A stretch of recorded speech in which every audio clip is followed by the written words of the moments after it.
Welcome to Ian Healy Oval. This is game 2 of the KFC Max T20 Challenge. Warmer conditions greeting us. My name's John Levine. Joining me, a man who absolutely carved up last year with the bat. Made his debut for the Queensland Bulls against New South Wales. It's none other than Sam Triloff. Sam, how are you? Good, thanks, John. How about yourself? Good. Like I said, it's lovely to have warm conditions. A slight northwesterly breeze coming in, only about 8 degrees. So it's not going to make any effect. It's a massive ground here today. And what we saw last night in the game between Gold Coast and Valleys was opening partnerships of 100 each. But the funny thing was, the next 12 weeks from both sides only came up with 100 runs. So they went hell for leather after the first exchanges. But what a game it was last night. Yeah, cracker of a game last night. We saw some explosive batting at the top of the order from both teams. Obviously some really class players as well at the top of the order last night. And no different tonight here as well, with Labuschagne, Hazlitt, a few of the other boys running around that are playing for the Brisbane Heat in the upcoming Big Bash. Fantastic to have some international stars here as well. Joe Burns as well in the North lineup. He's hoping for a big game tonight as well, I think, too. Yeah, a lot of players from Australia, not only in the white ball but red ball as well, and obviously with the Heat. So the North side is Nielsen as the keeper. We've got Grewal, McSweeney, White, Rodgie, Joe Burns is there, McFadgen is Joe Burns is the captain, McFadgen, Chowdhury, Pawson and Brown and Neil are the the Vikings. And for the Redlands side, their lineup is James Basey, Tom Biggs, Lee Drennan, Sam Hazlitt, Spencer Johnson, Dylan Kritsinger, Marnus Labuschagne is the skipper, Josh Layla, Ben Manetti, Simon Milenko, Liam Smith and Stuart Bailey. And the toss, mate, Joe Burns won the bat flip and decided to send Redlands in. It's a pretty good batting order for Redlands. Are you a bit nervous about that decision from Joe?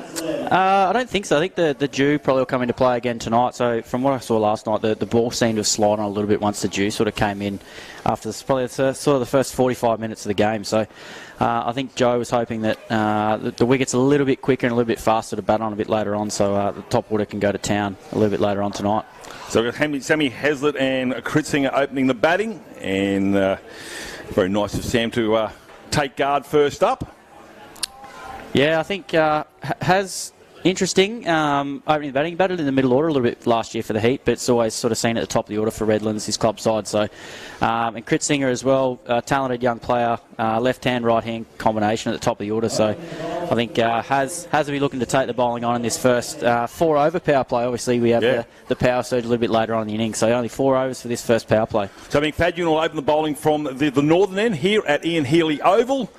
So, interesting enough, last night they opened with the slower bowlers, and obviously Cameron Boyce had a whale of a time, so we're about to get underway here. Here we are, the KFC Max Challenge. There's a plethora of people here to see the superstars come out here and go toe-to-toe in a T20 clash, live here on KO. Let's get stuck in. Let's get stuck in, McFadden.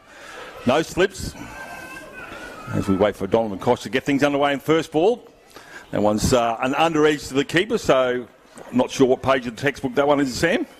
Maybe a little bit of shape there back in from Noah. He hits a pretty tidy length normally as well, so I think, will hopefully look to get off to a good start here, but Noah will be a tricky customer with the new ball. He's also a bit of an all-rounder, but his best bowling figures are 3 for 23 in the T20, which by anybody's mark is pretty impressive. So we see McFadgen take off again from the northern end. Hazlitt waiting. This time he gets a bit more bat on it and goes in front of the wicket, but not a lot. Yeah, a couple of little chunks early from Sammy, but look, he'll find his feet pretty early here, I think. I reckon if he gets another one in that zone, it'll come whistling through the covers over towards us.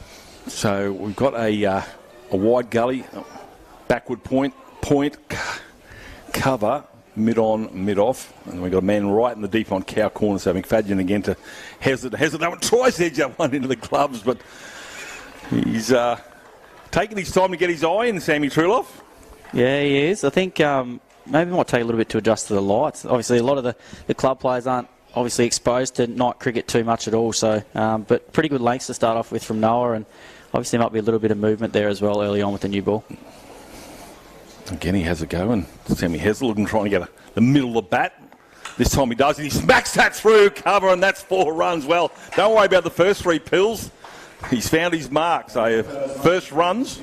Yeah, beautiful shot from Haz. Loves a bit of width as a classic left-hander and very strong through the offside. So beautiful start there from Haz. That'll give him a lot of confidence early on. So this is the shorter boundary here towards the clubhouse end. It's only about 55 metres, about 75, 85 metres towards the Shore Road side of Ian Healy Oval. McFadden again. This one's right in the block hole. They take a quick single, but no throw at the stumps. Hangs on to it. There's Brown. Yeah, solid start. I think, you're trying to take most of the opportunity with the power play with only 4 overs, but you still got to look to rotate strike. And obviously has really key there, hitting a boundary, then rotating the strike, get up the other end. So let's see how Crit Singer, the right-hander, goes here. Ball shaping away by the looks, being a right-hand batsman. So he might want to open up that offside and go through there. So we've got the 2 mid-on and mid-off fieldsmen coming in a little bit closer for the new batsman on strike. McFadden tries to get them under the gloves. They put a first slip in there. So a mixture of things in that first over, a couple of bit inside edges, and then a lovely 4 to open things up. Yeah, pretty tidy start there from Noah. Hit the top of the stumps, which is always, especially with a new ball, is always pretty difficult to hit. So pretty solid start there from both sides. I think probably you go first over there to North, I think. Yeah, 20 rounds, and I think they shared that first round, as you said. With this being North's home field, it's not really a home field, is it, Sam? Because there hasn't been any T20 on this brand new setup here. Obviously, it's come under construction and it looks absolutely massive. It's almost as big as the Gabba, apparently, if you take the ropes away. But it's not really a home ground, is it? Because they haven't played much cricket here. No, they haven't. And I think it's really key now to have a facility like this in Queensland that we can play a bunch of games over a weekend and bring in night cricket into our competition, which is huge. And I think here in Queensland we want to be the best, state competition there is around the country. So, and this is a perfect venue to do it at. So Sam Heslett is waiting at the northern end. And he smacks that one off the back. That's 4 more, so he's finding the middle of the bat now as Sammy Heslett. Well, as we see there's that width again. Can't be bowling too wide to Sammy. He loves his width through the offside, loves to throw his hands through the line of the ball. And Pawson, he looks quite nippy. That was quite sharp, that. So has pressure on the new bowler really early here. Yeah, I think actually he's trying to get the pace of McFadden in that first over, because it was, as you said, a little bit of shape. But Powerson's certainly got some zing about him. He's gone a long way back. He's a big boy. So here we go again from the southern end. Powerson, Heslett, and that one there, he gets a thick edge to mid-on. No run. And as I said last night, 100 runs. So 167, I think, was the total last night. Sam, I'm guessing 170 would have to be a par score. Yeah, I think so. It's sort of hard to tell. There hasn't been enough games on to really find a really key total or an accurate total. But I think both sides have got some heavy hitting in both teams. So I think that whoever can, get the first blow here early on, especially in this first 4 over power play, is going a long way to setting the game up. Powson with the best figures of 2 for 19 comes from the Norths Club in New South Wales. So we've got some... We're a welcoming state, aren't we, Sammy Trudeloff? We allow people from South Australia, New South Wales. I don't know whether they've got any Victorians, which is okay. But yeah, it's drawn a lot of attention around the country, hasn't it? It's got players interested. Well, it certainly has. I think who wouldn't want to be coming up to Queensland this time of year? Everywhere else around the country is pretty cold and pretty wet. So obviously everywhere else around the country wouldn't be playing night cricket. It'd be too cold outside. We'd be wearing beanies and big jackets. So what a beautiful night we have here tonight out at Norths. Yeah, 18 degrees. It's Pawson again. He gets into his stride. Right arm over. Comes for a bit of a dance down the wicket. Sam Heslett, probably not needed. Gee, it looks like there's some good pace in the wicket. That's flown through the keeper. I think Has just needs to stay still, I think. Doesn't really have to create too much. I reckon he's a clean striker of the ball. When he stands nice and still, he hits the ball everywhere around the ground. So I think, especially with Pawson's pace here, he doesn't really have to do a whole lot of generating himself. But with that batting lineup behind me, you can afford to really throw the timber with these opening 4 overs. Certainly a lot of batting to come as Heslett again waits for Pawson. He goes for a ramp shot and he gets it away. That will be 4. Lee Drennan Nielsen couldn't get hold of that.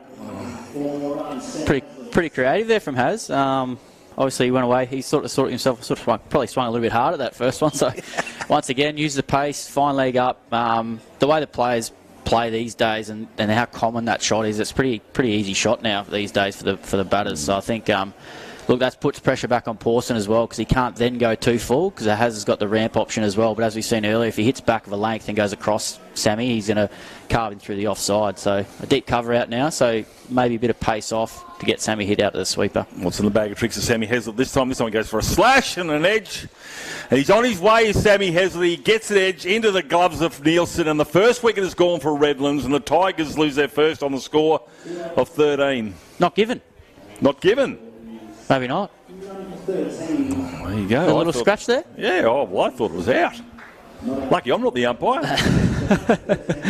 No, good start here from Redlands. You probably would say a little bit conservative, but I think Norse have bowled pretty good lengths there, apart from a couple wider deliveries where Sammy's gone through the offside. So Kritsinger yet to get off the mark. Hopefully, I think at the moment his job might be just to get Sammy on strike. That's a ramp shot.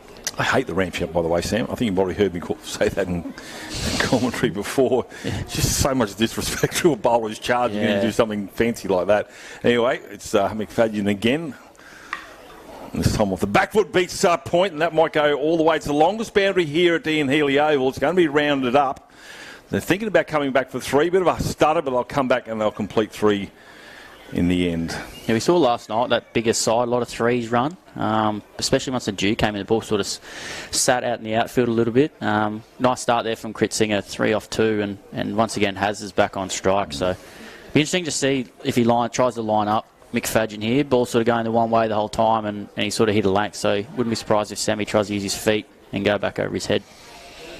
So there's only a deep backward square leg and a man and cow corner on the onside. He pushes that to the man, fine leg inside the circle, easy single. So as you said, Sam, if you can't get the boundary ball to the boundary, get the quick singles, turn it over. Yeah, I think you just need to keep the game moving, especially in this first 4 overs now. It's not a 6-over power play. You have less time to line bowlers up, I think, and less time to get set, whereas before with the 6-over power play, you could sort of have 2 overs to have a bit of a look and then use that last 4 to explode. But obviously a shorter period of time now as we see Kritsinger sort of missed time on into the cover region. McFadden's proving difficult to get away here. Yeah, Dylan Kritsinger, high score of 43 off 27. That was against Toombul with 2 4s and 3 6s, so no slouch with the bat. Yeah, once again, Kritzy opening the batting. He normally bats, once again, the last couple of seasons, batted in the middle order as well, so great opportunity for him here with some star-studded players in their lineup and opening the batting with Haz, who's really experienced, obviously, with Big Bash and state experience to his name too. And Kritzy's just probably trying to hit the ball a little bit here. I think he's a clean striker of the ball. Like you saw there, nice swing, really good position, but failed to make contact. But McFadden, he's getting in that ball to leave the right-handed batsman. That's why the sloop's been brought in, and a deep gully as well. So they think there might be an edge here for Kritsinger. This one's gone high in the air. Here's a chance. Cut a fall in no man's land. And just a single. That's that bigger boundary out there. Yeah. Sort of might have to be a few metres off, maybe 5 off that rope out there that would have hit probably the fielder on the chest. He was over towards us on this shorter side. So got away with it, but that's T20 cricket. You're gonna, especially in this first 4 overs, you're going to go hell for leather as we've seen so far. It was a great 9-9. Yeah, I wish I could play one of those. My 9-9 normally goes into the water. It had a little bit of a backspin on it as well, so that brings Sammy Hesley back on strike. Waiting for McFadden. This one, lovely shot. Lovely touch from Haz. A little bit straight there from Noah, especially that ball shaping out of leg side. And beautiful wicket out here tonight at Norse as well, so that's carried through nicely, and Haz just helped on its way down to fine leg. They're starting to turn the scoreboard over after the first 3 balls of the match. Were a little bit nervous, I suppose. It's a big occasion, KFC T20 Max Challenge here live on KO, so now they're getting into their business. And Pawson's going to have another crack from the southern end. Interesting to see how Kritzy goes here with Pawson. Pawson's got good pace. Balls looking probably to go away from Kritzy here. So once again, Kritzy, I reckon, looked to open up that offside, especially the way the field's set. Everyone's sort of sitting reasonably deep, so obviously that first 4 overs, as we said before, looking to maximise that as best as they can. Yeah, Pawson's probably 2/3 of the way to the boundary. He's 40 metres away, but anyway, he comes in. Right-handed Kritsinger waits for him. Smashed that one over extra cover. That will land safe as well. I'll just come back for the 2. It's a little bit hesitant there, was Kritzinger to come back, but anyway, makes his ground safe. We might have been taking lessons from Cam Smith on the golf front, chipping him over the infield there. Just needs the mullet. Isn't that a great haircut? Yeah. What's your thoughts on the mullet? Mate, I'm from the. I grew up in the 70s and 80s, so you know I had one. I wouldn't be allowed back home. I don't reckon with my wife if I had walked in with one of those. Well, you're not going to get any skin cancer on the back of your neck. There's a plus to it. So we wait for Christine. Just pushes that to Gully. Are you in? What are your thoughts on the 2 opening bowlers being paced? Usually you find the slower bowler has a crack in these power plays. Yeah, I think that's where sort of the strength lies with North. I think obviously Noah's fairly cagey up front with the new ball, can swing it both ways and hit a good length. And Pawson's got good pace, so you're looking to be as aggressive. You need to be taking wickets in that first 4 overs, obviously, because all the teams are going to come pretty hard. So if you can make inroads then, you can sort of set the game up. Kritzinger goes back into his crease. That one he smacks over extra cover, and that will go all the way to the boundary for 4. So he finally found the middle of the bat, and the shortest boundary has been hit. Yeah, super shot from Dill there, straight over the offside. Pawson just got a little bit short, a little bit wide. I think he needs to be challenging Kritzy on the front foot here. And challenge his defence a little bit more. Kritzy's looking to go pretty hard once there's a little bit of width. So beautiful shot though, and he's up and running himself now too. Joe Burns is sticking to his field, hasn't reacted at all, because basically it's only the one that's come out of the screws so far. See how he goes again, Kritzinger. The field starts to walk in, and this one he drives the man at mid-off. Better ball, good comeback. Yeah, much better comeback. Bit fuller, challenging Kritzy's front foot there, and sort of angling back in, cramping him up for room there, because Kritzy's just looking for width here, I think, and to throw the kitchen sinker. I think Burnsy's coming out now, first slip, and so I think they're just trying to close out the over here. So Burns is going to mid-on, and I think that's Josh Brown moving around to mid-wicket. So I think this is going to be nice and straight, nice and full, trying to close out the over now. So this is the 2 balls to go in this power play. They've whacked on 28 so far. Pawson again, and this one is going to be hit on the pad. I think he might have got an inside edge. It'll come through. What does the umpire say? It was off the pad, but they'll take the single. Yeah, great line again there from Pawson, nice and straight. Even with that field, with that 45 up there, he's noticed straight away that Kritzy's strength is width, so nice and straight, and hopefully he can close out the over here with Haz. You're getting a lot of heat from the coaching staff of the Bulls. We've got James Hope's having a go at you. Now we've got Wade second, mate. Yeah, they all think they're funny buggers. That's the problem. And they're not. Anyway, so right arm over, last ball of the over, and that one's going to be hit to the man, the sweeper at point, and for a single, and that's the end of the 4th over, Sam. So would you be happy with 30 runs off of the first 4? Yeah, haven't lost any wickets, of course. Yeah, definitely. I think that wickets part is key, and I guess from a Redlands point of view, these 2 have just started to get going. So obviously the power play is now finished, but you've got 2 reasonably set batters now, and they've got the pace of the wicket, and there's still plenty of hitting and plenty of class in the shed for Redlands. So I think pretty good start there. I think that first power play, I reckon, goes to Redlands. Well, I did get a wicket if I was the umpire. But I thought there was an edge on that one. But yeah, a bit tricky here side on, isn't it? Yeah, it is. It's a little bit tougher. Luxury from the end, so we've got a bowling change here from the northern end. Jeremy White. Is it? Yes. Yes, Jeremy White, and he's I think he's a young fellow. He's only played under 19s, I think, last year. Yeah, he's got quite. I played him last year actually out here in a 2-day game. He's actually quite slippery. He's quite skiddy. Sort of hurries on your first couple of balls, but once again, I reckon Hazlitt will try to take him on a little bit here too, being the experienced player that he is. So Hazlitt on the back foot, that's a good start there from the young fella at the middle of the bat, but right in the middle of the pitch. So always good to get that first ball out of the way. There's a bit of a crowd rolling in too, and obviously a big occasion for some of these players, and Premier Cricket in itself. What an occasion, getting probably would be 1,000 people here tonight. It's pretty heavy. There's games going on both the other fields as well, and there's a bit of inter-cricket stuff going on beforehand too, so there's plenty of people out watching, and what a way to spend your Friday night. Doesn't get any better. We should be playing all year round. Anyway, Sammy Hazlitt again. That one, he smacks that one. It's well fielded there. Terrific stuff from Brown. Big Brownie. Brownie moving like a gazelle. That was on the way to the pickets.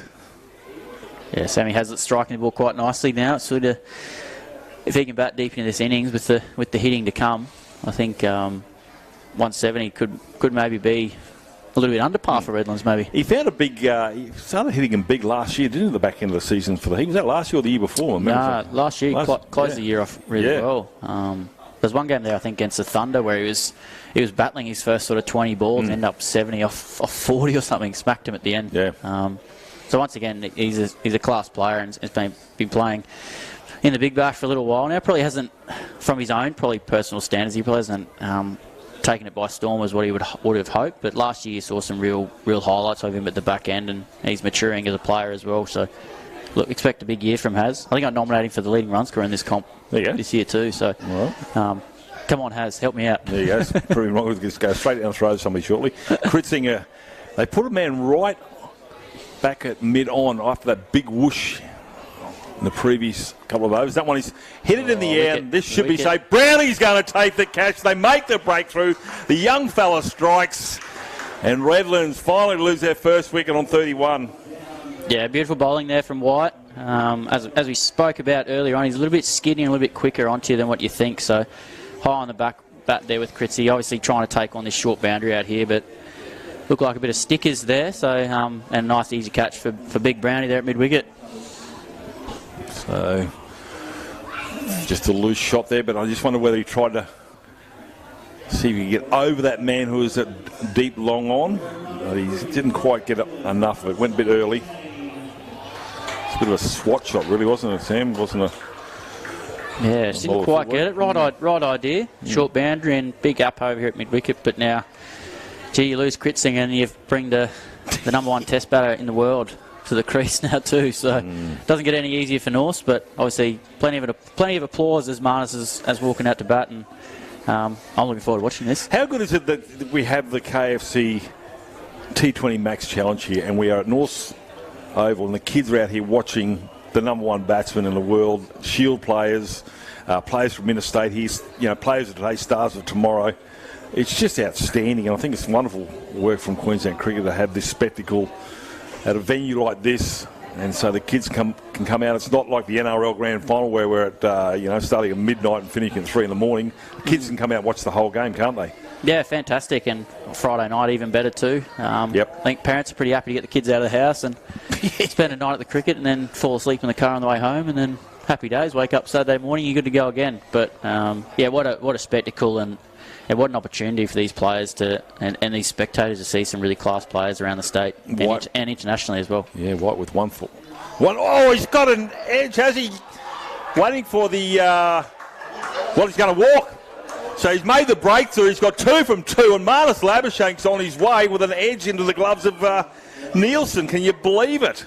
Beautiful piece of bowling. I think nobody was really expecting that, but once again, top of off stumps, always a pretty tricky spot to start as a batter. So Jeremy's bowled a superb first delivery there, and nice catch from Harry Nielsen behind the stumps.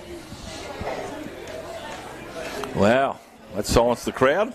Always the way, isn't it? A little angle in, little held its line there, John. So I'll tell you what, that's if you're getting the world number one test batter out, it's a pretty good pellet, I reckon. So, disappointing, but brings another class player in Simon Milenko. He went berserk last year in the white ball competition. So I'll tell you what, from speaking to him, he is not going to hold back.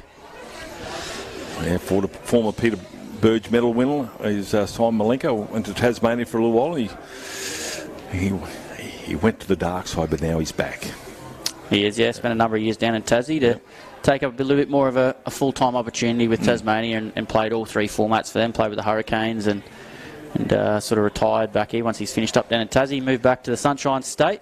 You'd have to classify him as an all-rounder, wouldn't you, Sammy? 100%, yeah, definitely. Can bowl with a new ball, and last year in Clubland he bowled a stack of overs to Redlands and was their leading wicket taker, but then also bats in your top 5. So definitely a 100% an all-rounder, and he hits a long ball. All right, we're on a hat trick here now for Young White to Milenko. Puts And that over the fence. That's landed on the Alan Pettigrew oval. And Kapow, welcome to the crease. Yeah, well, he's a man of his word, Simon. He said he was going to try and hit the first ball for 6, and he has certainly done that. That's gone a long, long way. That's sailed over top of us. That's clean.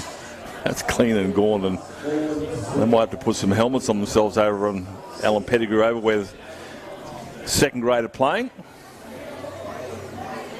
So yeah, that's a big hit, that. And to do that first ball under lights, that's pretty impressive. And you can see why he's played professional cricket. To be able to do that first ball is class from Simon. And by the look of that, I reckon he's just going to try and keep going.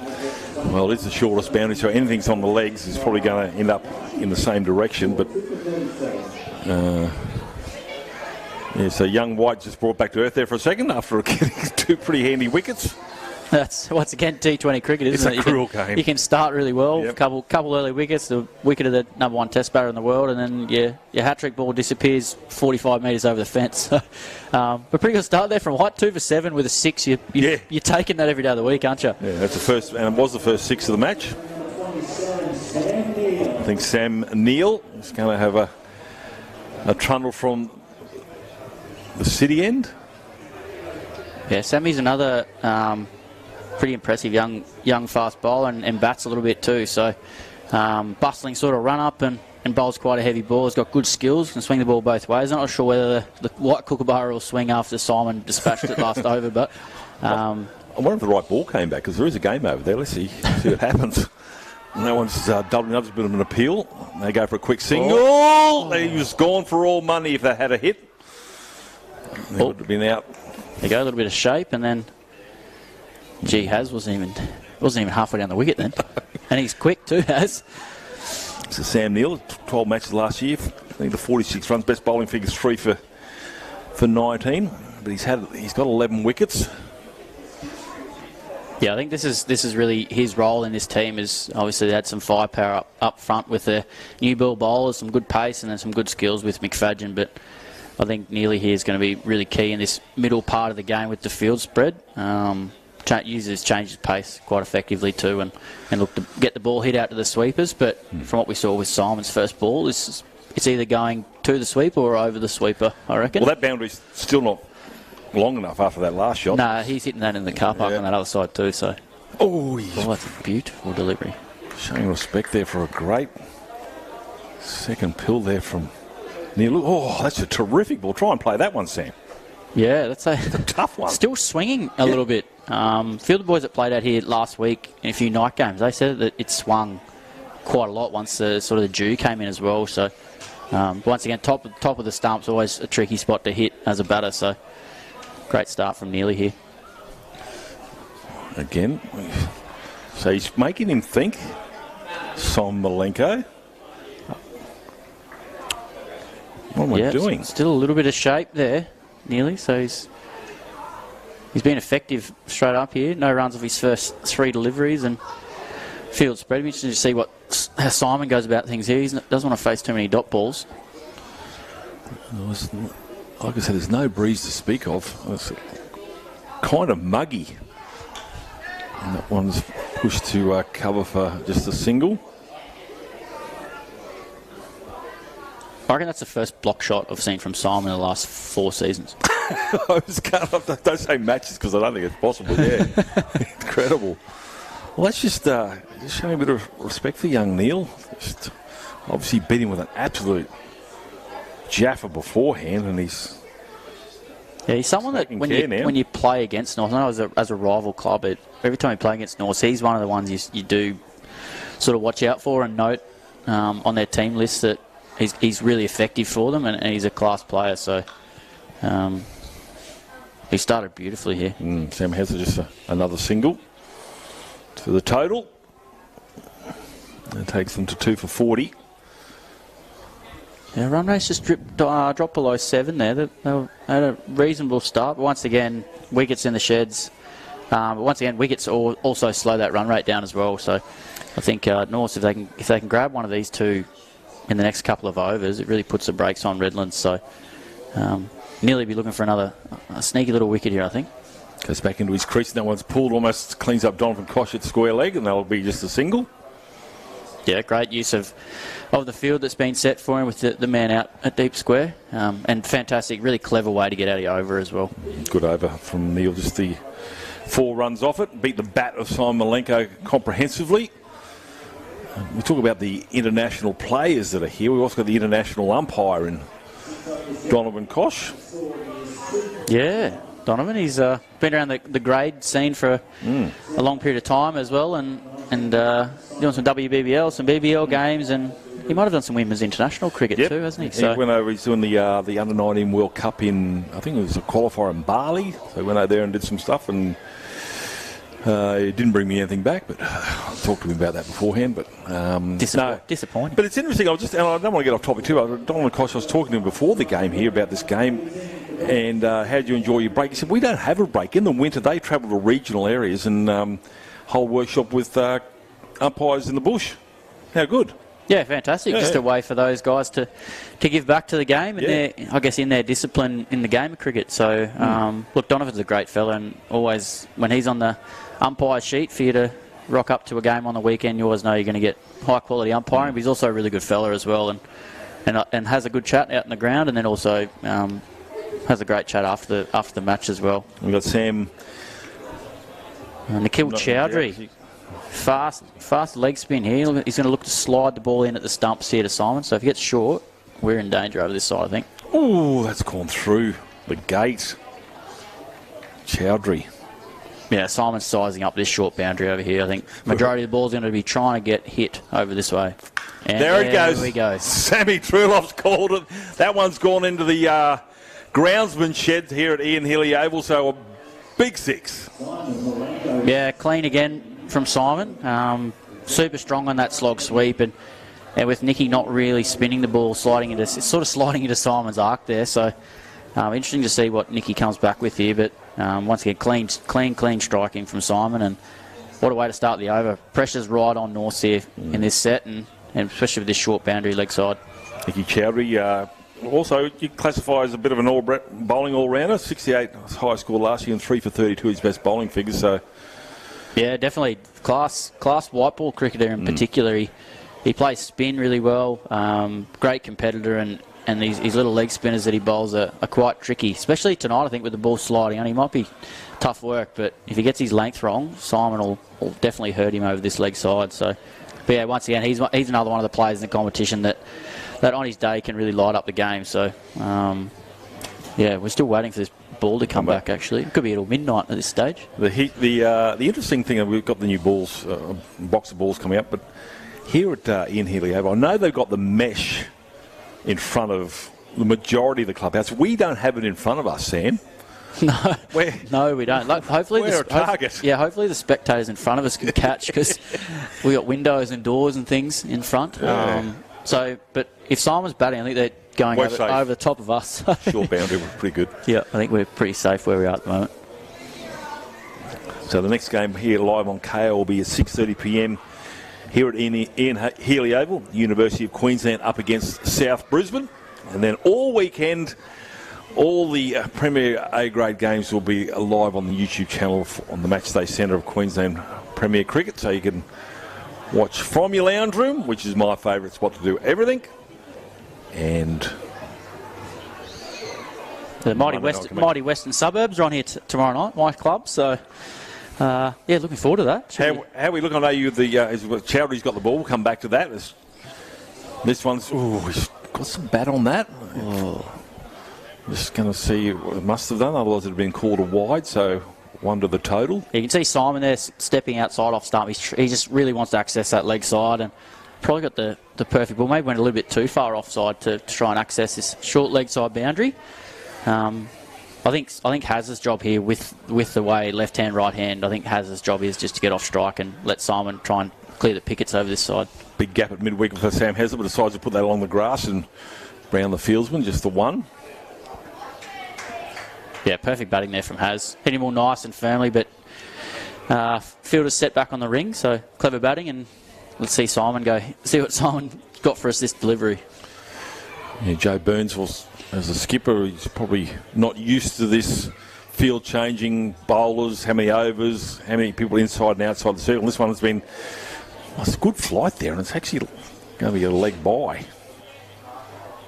Yeah, I think that it's a bye. I think that's the length that Nicky needs to bowl. He needs to really try and jam up Simon. Simon's looking for any length, any slight short of a length or anything that's in that arc of his. Smart bowling. Nicky's come back quite well here after the first couple deliveries of the over. I think he plays 12 months of the year too, doesn't he, old Chowdhury? And once a lovely shot finds point, no run. Yeah, I reckon wherever there's cricket on, Nicky finds it. So loves his cricket, very passionate about it, and he's closed out the over beautifully there. Considering that there's a mammoth 6 hit, he's only gone for the 8. So well bowled with that short boundary. So good stuff. 2 for 50, so the 50 coming up with that single. And that's after 7 overs. So see the bowling figures there. Chowdhury none for 8. Just the 2 wickets on consecutive balls there to Jeremy White. Getting rid of Chris Singer and Marnus Labuschagne. And since then, they've started to right the ship of these 2 Tigers veterans. Can I call them veterans? Probably Simon I can. Yeah, Simon definitely. I think straight. Has been around for a little while, but that's a fantastic shot from Simon. And great fielding down there on the rope. And come back for 2. Now, man, Nicky Chowdhury down there running around it from long on. Fantastic bit of fielding. Can't keep him out of the game. What's it? Anyway, so he's bowling from one end. Joey's struggling. Joey Burns, mate. So he's made the guy bowling with us at the northern end and making him go down to long on the southern end. Yeah, it's a bit stiff. But you know the thing with Nicky, he'd love it. Oh, for sure. Anywhere. That's a bit of a hot zone there for Simon, so he's definitely in the game. We got that's just a dab to cover and a single. Turn the strike over, so Redlands. I wonder if we saw him coming then. He sort of followed him there and jammed him up a little bit. Great bowling again, like really skillful Sammy Neal, so very accurate. Hits a nice length. He obviously knows Simon's going to come. Simon Milenko's going to come pretty hard at him. So once again, now tricky thing is here is bowling a left-hand, right-hand combination. So having to adjust to that. So Heslop goes 1, 2. High in the sky is a chance for the kids, not for us. And that's hit the roof. 6 more to the total. Look at that. Look at the bat speed in that Sammy Truloff. Oh my goodness. Yeah, he's got good fast hands, Sammy, and that pickup shot he's pretty well renowned for around the competition. Anything that's back for length around that hip height, he latches onto, and probably didn't quite get it, but it is that short side here over towards us. So made a loud bang on the roof, and poor Neely, pretty tough game as a bowler. that's a top of the stumps delivery, and it's disappeared 20 metres over the fence. So class batting from Has. I found the original ball. I was going to say maybe you should just take the box out there instead of behind the stumps, because if they go straight down towards the creek, they disappear, and anybody who goes down looking for it usually disappears as well. Yeah, never come back. Yeah, I'm definitely not going down there. So have a look at this. Look at the bat speed. Kapow. Yeah, beautiful shot. And then the daintiness of just pushing one to mid-on. Bit of a catch-22 here for Neely. Obviously has likes width, but then so he's trying to cramp him up, but then that also feeds into this shorter boundary. If you go too straight, Has is just going to look to pick it up, and Neely's not slow by any means either, so there's good pace on the ball, so any little pick up from Has, he only sort of has to half hit it, and it's over the fence, over this short side. Has this one? Oh, he's crunched that. He's got it out the middle of the screws. There's a run chase there for Chowdhury. He pulls it in just inside the rope, and they'll turn for 3. Good batting and fielding all round. Yeah, a bit off balance there. Has somehow he's got a very good eye, Sammy. So made the most of that fuller wide ball. I think that's where Neely needs to bowl. Yes, you don't want to be too wide to Has, but if you're trying to get Has hit the ball where you want him to hit it, where your fielders are. So that's all bowl, but now he's got Milenko to contend with. Well, I think the secret to both of these batsmen is just stay away from the legs.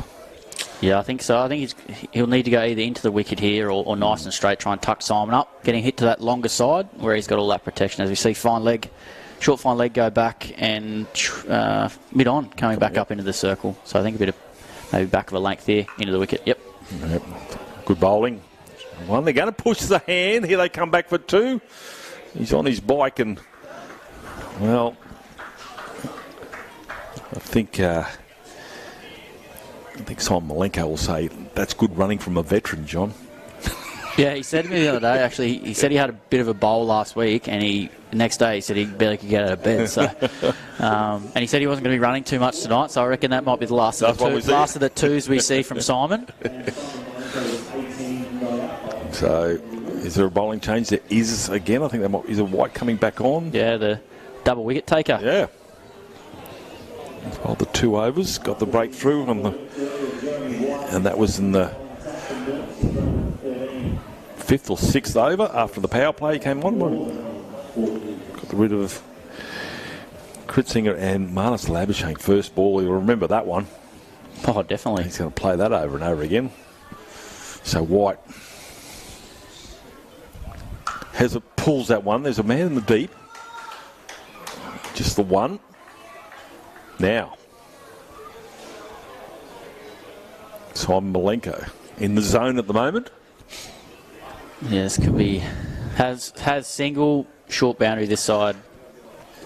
I reckon 95% chance Simon's trying to slog one over this way. I think if White bowls, it's easy to say, bowls the 2 pills, not necessarily has to get the wicket, but in that same spot they got rid of Marnus and Dylan Kritzinger, outside off stump, try and move it away, but definitely top of off. Well, the young fella's barking the orders out to Joey Burns, moving the man back. So he's going to bring up square leg, which is brave, which you're right, he's not going to catch it if it goes out there. Walks across, high in the sky, he's actually come in, and that is going to go all the way. For a moment there, I thought when he brought that the fieldsman in, it was going to go landing on the rope, but yeah, the rope on the other field, no, it's just there. Yeah, a couple of little fellas thought about having a crack at that, but then thought better of it as they saw it sailing down. Once again, that's pretty much a miss hit, and that's still gone for 6. So batter's game, they always say, and I'm a batter, but at times you sort of do feel a little bit sorry for the bowlers. Good on you, Sam. Well, we're going to remember that. Not very often though, but depends if I'm in the runs or not. That's when I start saying different things. The double century, I think you loved the bowlers last year. This one's that's a good comeback. It's right in the block hole. He's a bit dirtied himself there as Simon Milenko. He didn't get it away, but that's good bowling. See, once again, that's that fuller length that you can't really get under. And as we said before, Simon's just looking for some length. Only has to half hit it, half top edge it, and it's 6 over this side. So if he can be as full as that for his last couple of deliveries, try and close out his over. Because the figures are still looking pretty good. 2 for 14 off 1.3, so going well, the young fella. 2 of them have gone over the fence. Will the third one come from this shot? Yep. It's high. Here's a chance here coming underneath it. High ball. High in the sky and takes it in the end there. A good catch. And Gruel takes a high one. That went as high as it went wide.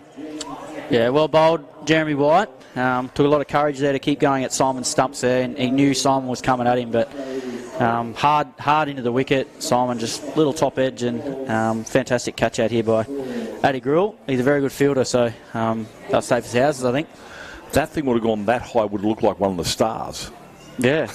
This is a clear night. If we were down south, it would have come down with snow on it, but up into the clear night sky here at North. But it's always a bit tricky, I think, catching at night time. I know personally at club trainings and stuff like that, fielding outside at night, it's always a little bit tricky. As soon as the ball gets above the lights, you sort of do lose it for a little bit, and then throw in a bit of a crowd and some music in the background and a big occasion like this, playing with some world-class players.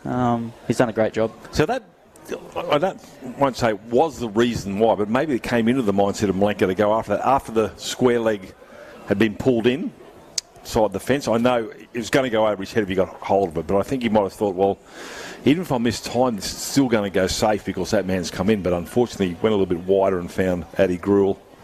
Yeah, it's a bit more of a top edge there. I think he obviously went a little bit too underneath the ball there, and from one big hitter you bring out Big James Bazley. He's an absolute mountain of a bloke. So, but it does generally take a couple balls to get in. So, if they want to they want to try and get him out nice and early here because he can be devastating at the back of the innings. He's a 6'6" beast. And that one is glided down to third man. They look at each other. No more. Beautiful start. So what you want to do as a new batter coming in, you want to get off strike straight away, keep the scoreboard moving and keep the game rolling forward. And Has is just starting to, I think it's just starting to accelerate a little bit. He's hitting the ball quite cleanly. Well, he has from ball one, really. 32 off 25. So if they can get one of these two to especially into that 2 over power surge, could do a lot of damage. I don't think James basically played any T20 last year, but because he's playing for the Heat, as we see White again coming from the northern end. And that one's been pulled to the man at square leg, so it's come out of the middle of the bat. He'd be happy with that. No, and I think that's the whole one of the big reasons behind this competition is to ensure that the state players and your big bash players are playing club T20 and trying to make a spectacle of it. And they've also announced it as a bit of a pathway too, with a couple of spots on the Brisbane Heat list available for a couple of players out of this tournament as well. So and that again is what's attracted people up to Brisbane to play in this competition, and fantastic for club cricketers around the place. To be playing with these class players and full-time cricketers and like we said tonight here, what a spectacle. Friday night under lights, come and grab some chips and pizza and have a couple of beers and things like that and enjoy the cricket on a Friday night with some class players. Yeah, there's no doubt franchises will be looking at this. I think so. Yeah. I think I don't think everybody would have their full roster yet. No, definitely not. I know the Heat still have a few positions available and I think with interesting with this international draft as well, with a number of other leagues going on around the world at the same time, it provides opportunities for especially local players, I think, as well, with a couple of spots on the Heat list, and you never know, other franchises could pick you up as well. So, there's a chance outside the arm. I think that might be Jerry, was it? Or it was going to go for 4, so a life for Sam Heslett. Yeah, Roger, not a bad start. That has a little bit less pace probably than Neely, but it's a big Brownie. Threw himself at that one, the big fella.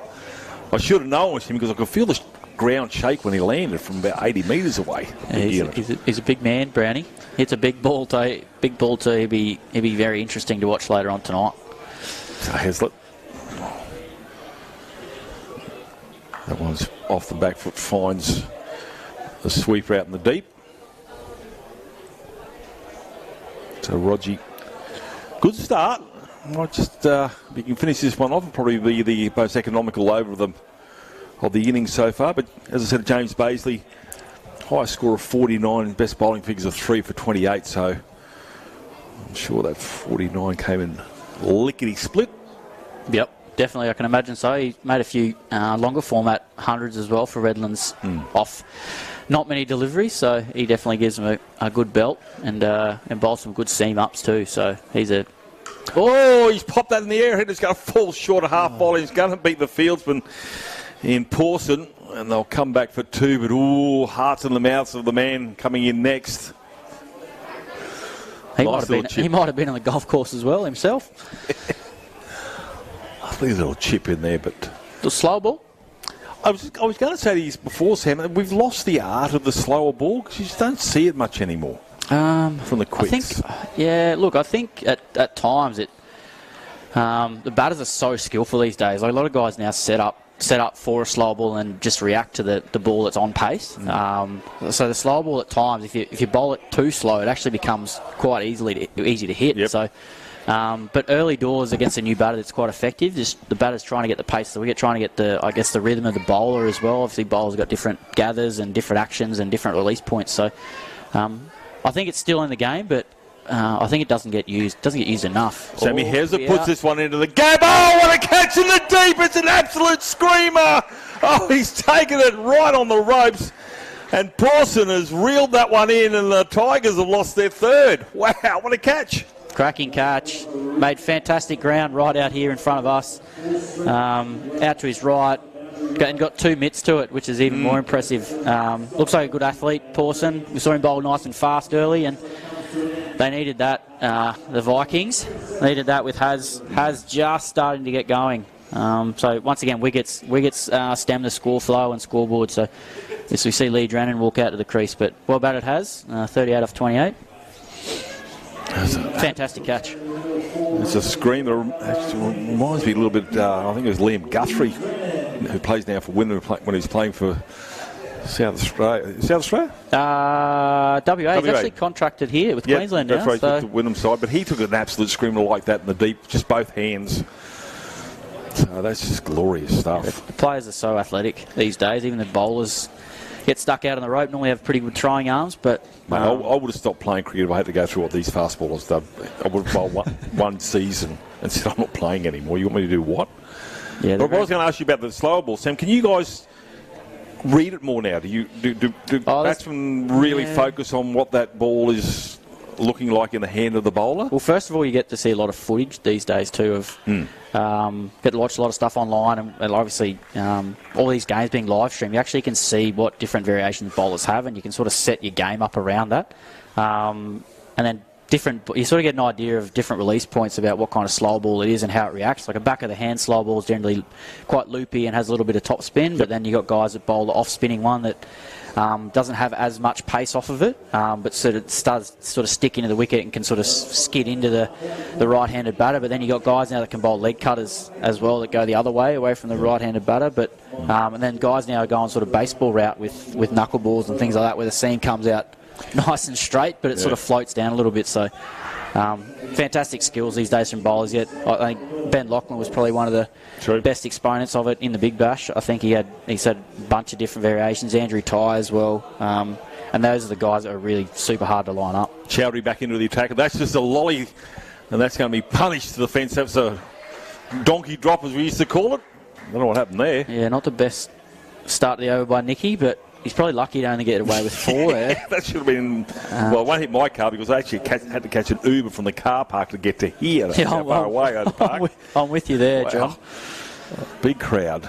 It's probably good. I had a whole pizza for dinner, so I think the walk over probably did me some good. All right, the man-child, Baisley, is waiting for Chowdhury. Nielsen up over the stumps.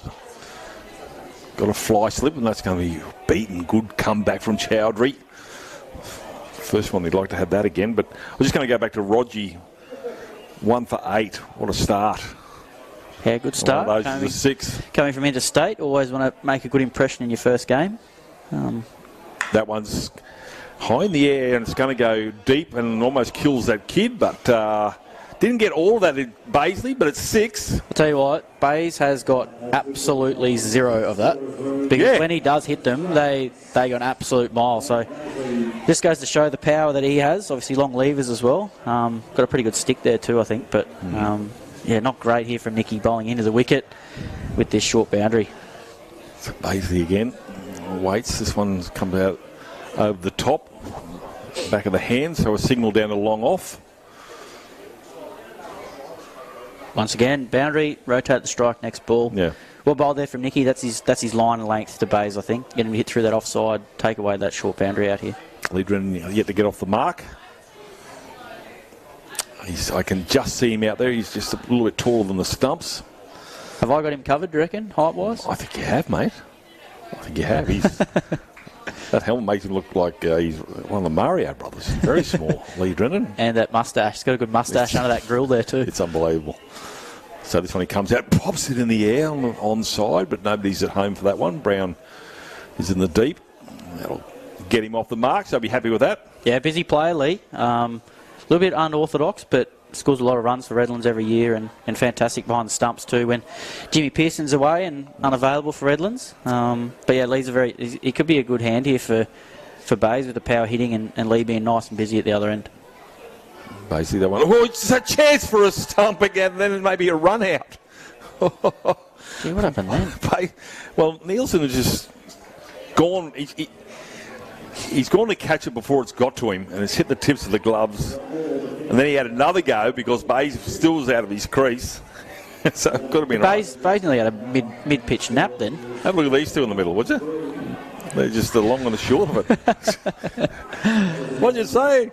Yeah, they're great friends off the field, Lee and James and Marnus. They're all really close mates and obviously enjoy playing with each other each week. There's great banter as well on and off the field. Not really sure whether that was... Definitely a chance. Definitely a stumping chance. Yeah, but Chowdhury's appealing. I think maybe he's appealing for a stumping that didn't happen. I don't think it hit the in line at all. Always tricky, I think, when the ball goes between bat and pad. Yeah. I know nothing about wicket keeping, but I think that's always very, very unsided for a long period of time there. So, life there for Bays. So Drennan, that one he squeezes out to mid-on. He's looking for two. The little legs are pumping, and he'll get home. Thinking about a third. Basically, so you're kidding. As we see there, Lee just nudging into the gap. See that beautifully out to mid-wicket. Big boundary out there, so well struck and good start to the over. 2 to start. Yeah, we can do that 6 times. You got 12 runs and over, haven't you? It's simple maths in that one. Easy game, isn't it? It's an easy game. Drennan's got 1 foot inside the crease. Lisa Paulson, who's back on, he's helped that down to fine leg, just the one.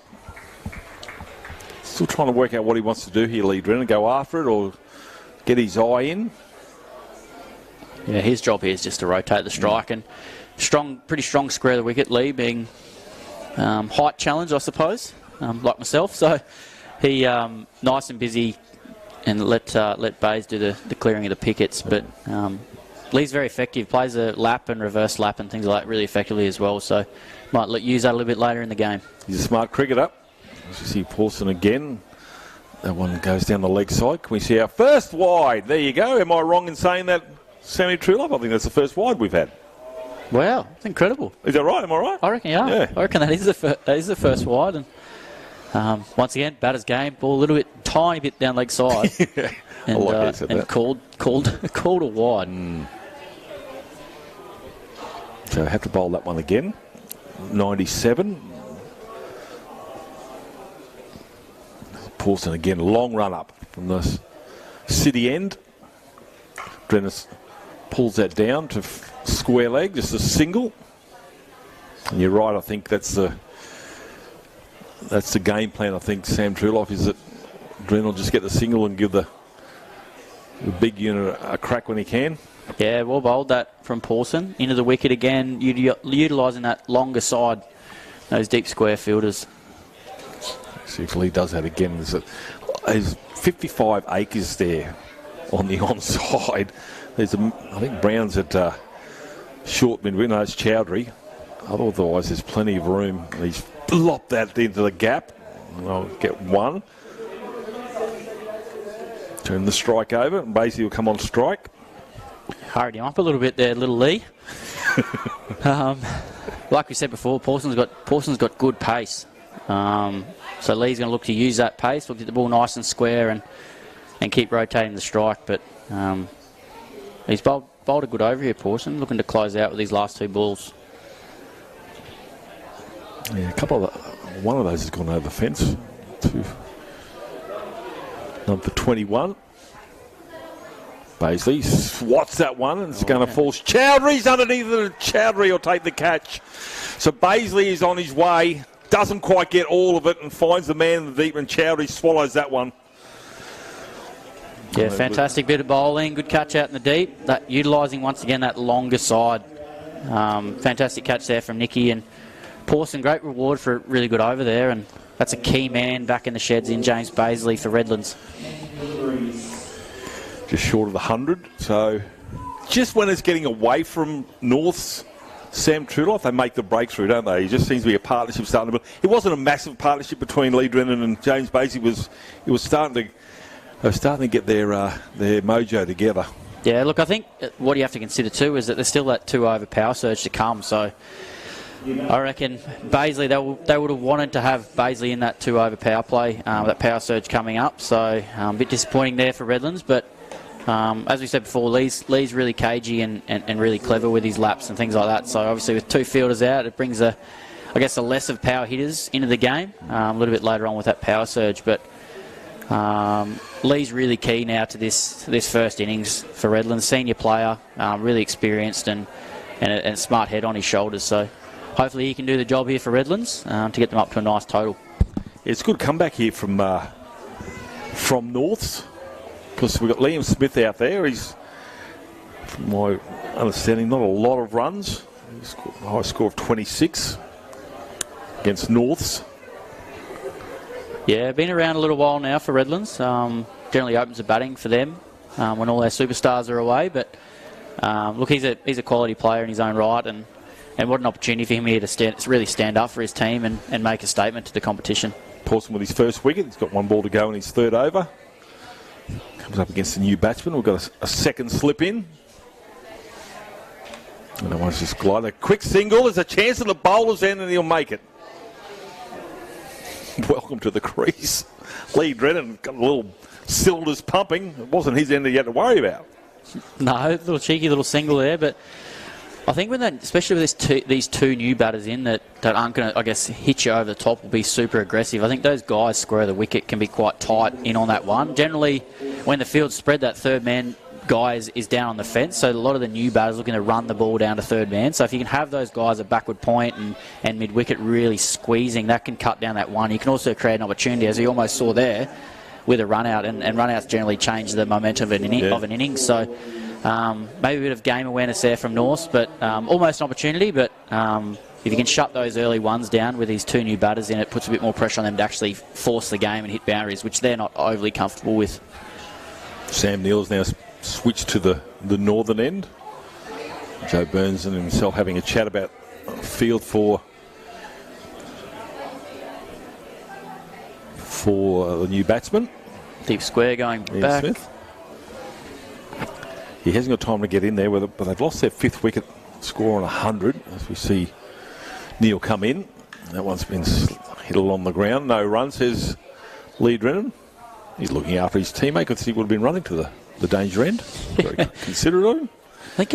I think this throughout this entire innings, that fuller ball has actually been quite difficult to hit, hasn't it? It sort of hasn't quite come on, whether the bowlers are running their fingers across the ball slightly or not.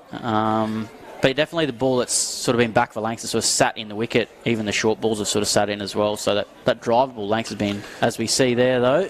That's gone all the way. That will be one bouncer. Yes, it's only 4 runs.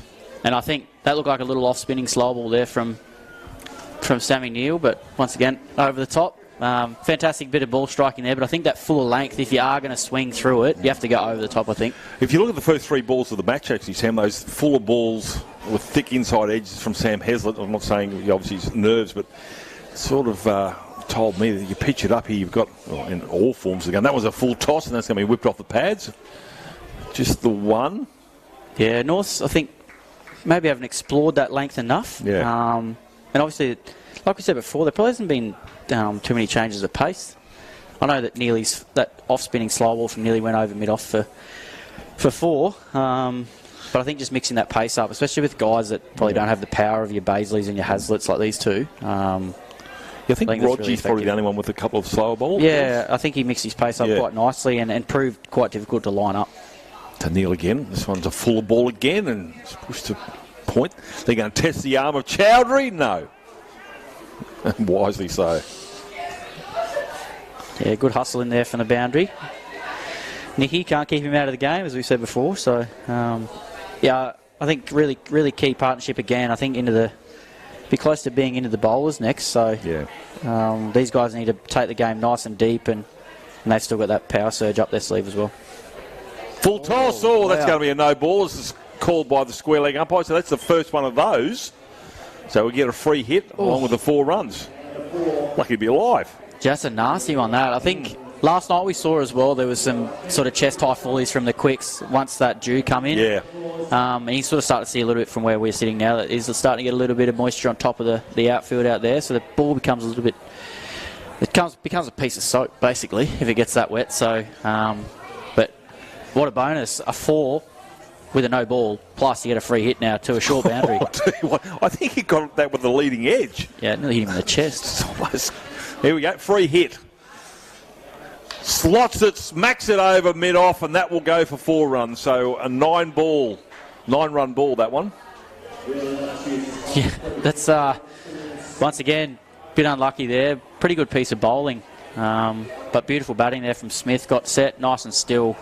And as we saw early on in the over, hit the ball nicely over wide mid-off. So they made the most of that free hit, which has sort of bumped that run rate back up to just under 9s now. So this partnership's up and running nicely. We'll see the towel come out for that. Is there a call for these night games to have 2 white balls, one from each end? Well, they do win 50 over cricket, don't they? But it's a bit tricky in 2020, I think. The ball stays, and the way the balls are these days, they stay relatively new throughout the game.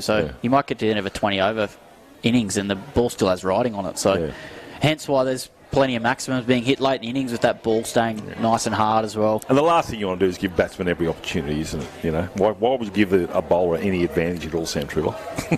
Yeah, well, that is actually true. Absolutely right. But I always look at it as a bowler's got 6 balls and multiple overs to make an impact on a game, whereas a batter, you get one opportunity, you snick like Marnus, you snick the first one, and you have to sit back down again. Sort of your innings is done. So there's no mulligans as a batter, is there? You nearly had me convinced, Sam. You nearly briefly there for a second, but no, I do get your point. But it's all about the white ball flying through the air. It is, but physically, a bowler much tougher job physically. The bowlers getting smarter.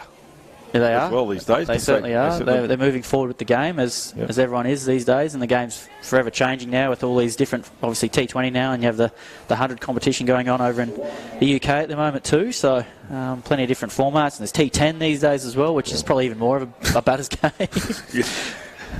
Jeremy White switched to the northern end. He's off the radar with a wide, the second one of the innings, but it's just sort of. He's probably pretty happy that he's not bowling at this short boundary anymore, actually. Yeah, well, actually, his bowling figure's pretty good considering there's 3 of them have gone over the fence, but he's got the 2 wickets, so that one's popped up nicely. But let's get on his high horse there. Does Smith to push that down the fine leg? Yeah, great use of the back of a length, sort of up nice and tight under the armpit of Smith there, and work down to fine leg. Bowled beautifully to his field, Jeremy White. Now Lee, I think, will once again look to continue to be busy, keep getting used to the conditions out there to then hopefully take that. I reckon they'll leave that power surge until really late, till those last 2 overs. Try and get themselves there with these 2. True. And then leave some batters in the sheds to come out and tee some up over the pickets. Let's see if White pitches this one on the same spot here for Lee Drennan, which would be around the helmet area, but I know he can certainly pull one. He does that. Well bowled. Finds fine leg, just the one. So they're just trying to work with the singles and the odd boundary. Obviously that 9-run ball certainly helped previous over. Yeah, it certainly did. It sort of released a little bit of pressure. Yeah. So they probably don't have to feel as under the pump this over. Looking to try and get through this over, look to be nice and busy. If they do get a bad ball to hit before, they will, both these batters. But I think minimal risk this over and then move into the latter part of the innings. So field being changed. Waiting for a car that's decided to do a 3-point turn with his high beam on. Not ideal. Probably a north. No, shouldn't say that. As Smith waits in that one, he has to wait for that one. So it's just, there's not much bounce in the middle of the pitch. It's a little bit tennis ball, isn't it? It is a little bit, but interested to see. We can get a closer look. He might actually be running his fingers across these as well. Another ball that's probably come into the game. Yep. Ever since T20 cricket is a slow ball bouncer, so by the looks said, Jeremy's used that quite effectively, and once again really hard to line up if the ball's off pace and you're used to a consistent pace. So especially someone with a bit of airspeed like White has, that change up and change down is always quite difficult to line up. Yeah, so they're getting smarter, aren't they, the bowlers? You've got to try and find ways to... About time, I say. Yeah. Yes. No, we're not known for our genius, but... No, you blokes do all the hard work though, so give and take. Give and take. But I find the fast bowlers these days just so much fitter. They can bowl all day. Yeah, incredible now, and there's so many, I guess, so much sports science that goes into things, and obviously Pilates and all this flexibility-based stuff, strength-based stuff, and there's so much more information out there now to get an idea of how to go about conditioning yourself to be a fast bowler, and there's some particular attributes that players have too that allows them to bowl nice and fast, and other guys have different skill sets too. So, and that's the beauty of the game of cricket, isn't it? Everyone's got a little bit of a different skill set, and it's all the best. The best way is to, I guess, try and apply it the best way you can. Yeah, I don't know how I'd go with working with a dietitian. I think I'd be sneaking through the drive-thru on the way home. I reckon last time I was on commentary with you, had a big Macca's burger, so I reckon that's... Yeah. Well, there's a lot of the food groups in there. Yeah, that's right. Yeah, meat and salad. Happy days. As we wait for Jeremy White, the lead Drennan. Pulls that one again. Once again, back of the length. Yeah. He's been a really effective over this from young Jeremy White, holding his own really well for a young fella. And well played there from the Redlands boys there.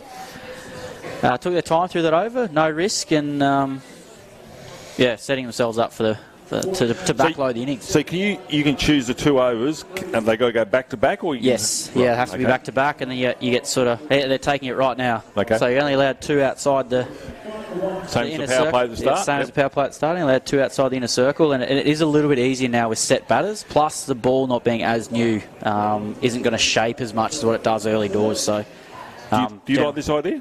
I love it because for me personally, it's good because I don't really blaze away at the top of the order like some of these bigger boys do. So if I can get set into an innings like these 2 here and utilise the power surge later in the game when the ball's not doing as much, and you've got some really clear options here with only 2 fielders out where your pockets are to hit, and you can just play good cricket shots through this period too. So Jeremy White 3 over 3 for 23. How good from the young fella?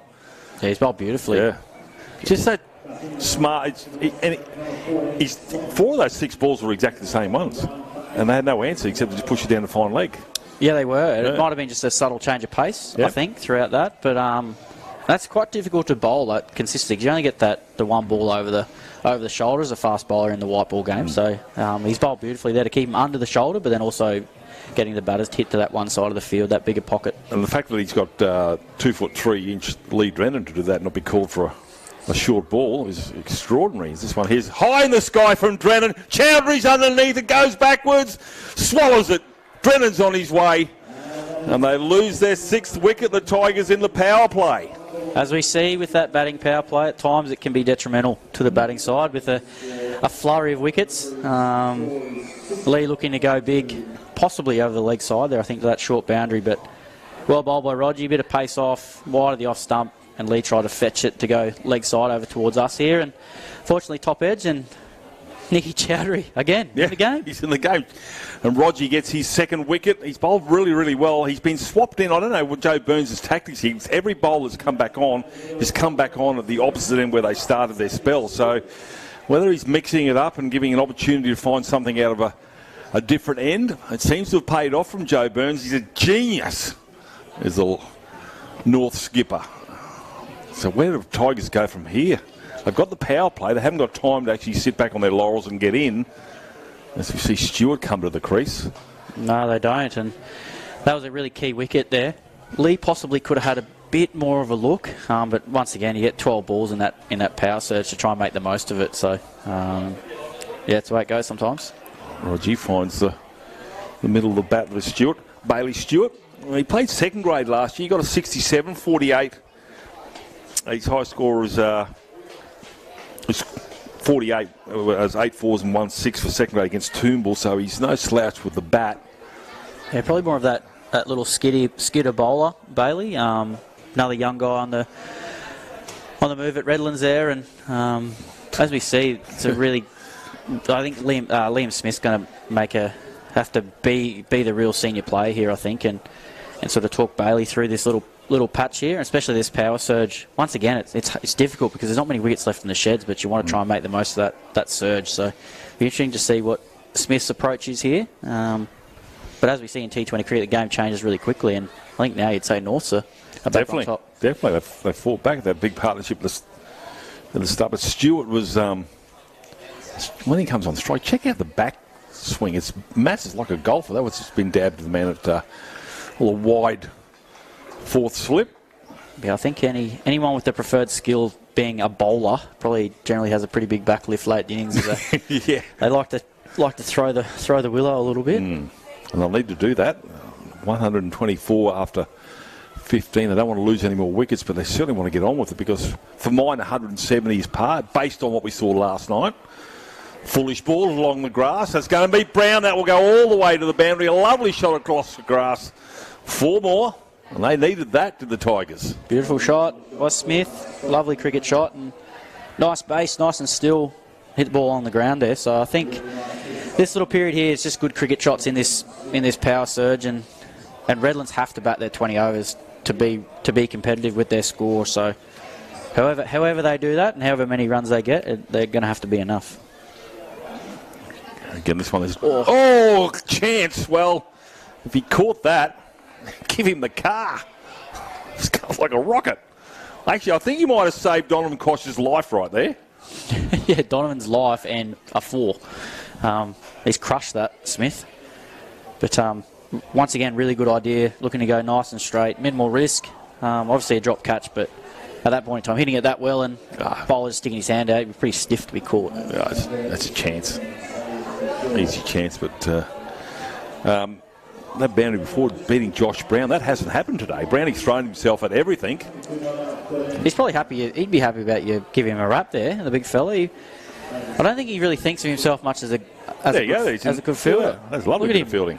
Like a big gazelle moving around in the inner ring there, Brownie. What I like about actually Browning's fielding is actually he takes that extra 1 or 2 steps to get there and throws himself, whereas most big fellas just lunge from where they are flat-footed. But he's certainly doing the job. And this one here's going to go to Chowdhury. Well, pushing for 2, I think.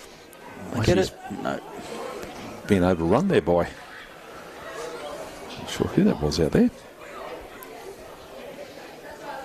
Nathan McSweeney.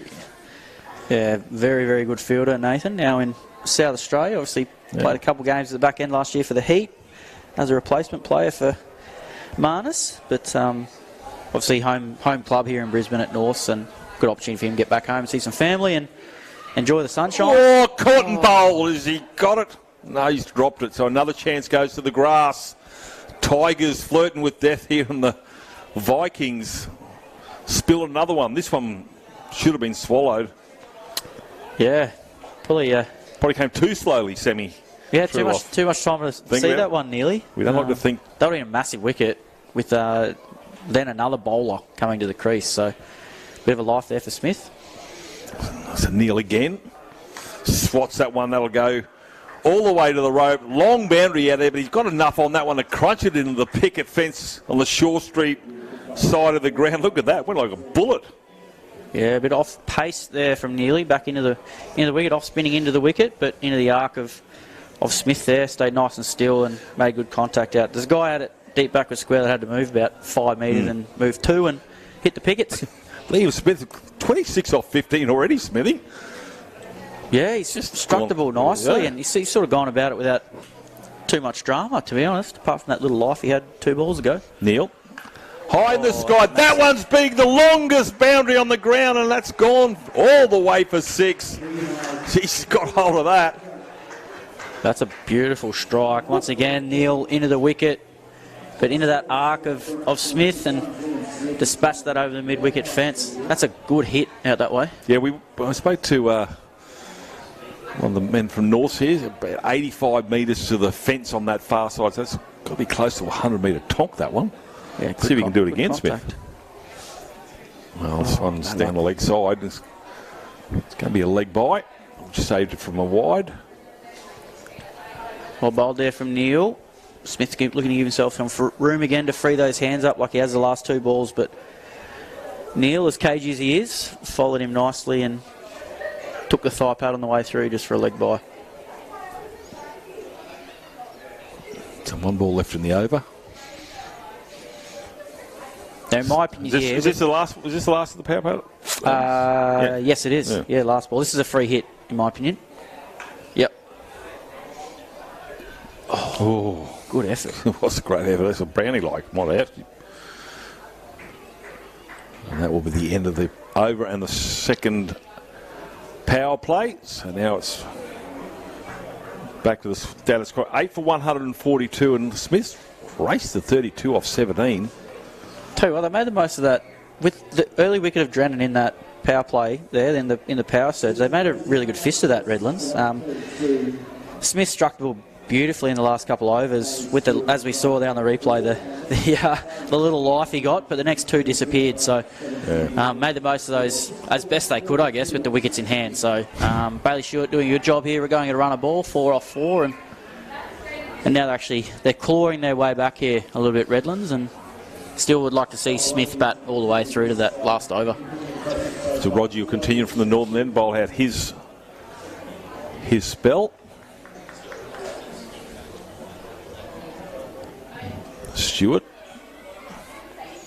just pushes that to long on. Brown comes in. You're not going to take that on.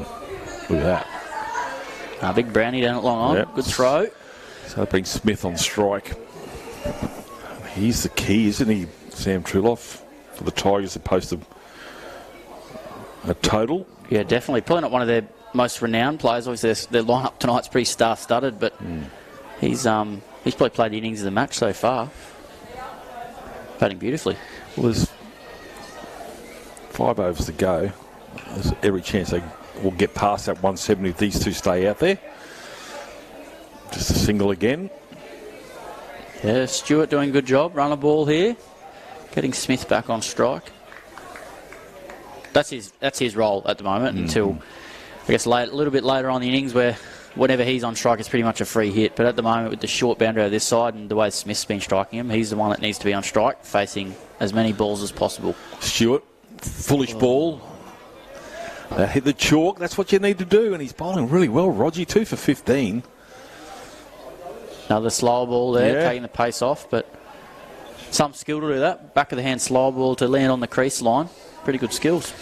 I could never do a slow ball. Mine are all slow. Yeah, but it was just they land too short and they just go forever, and I just forget it.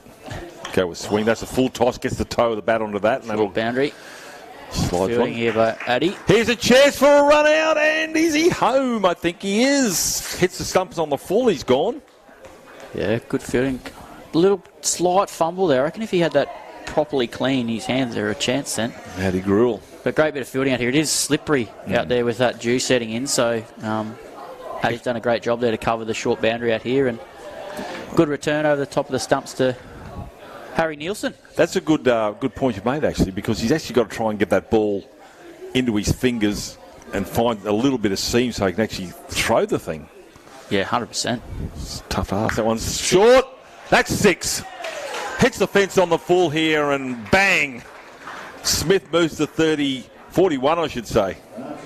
Another beautiful strike there from Smith. Once again, Roger, bit of pace off there, and Smith lined him up, go to that short side here on the leg side, and into that arc again, that sort of top of the stumps, back of a length, off speed.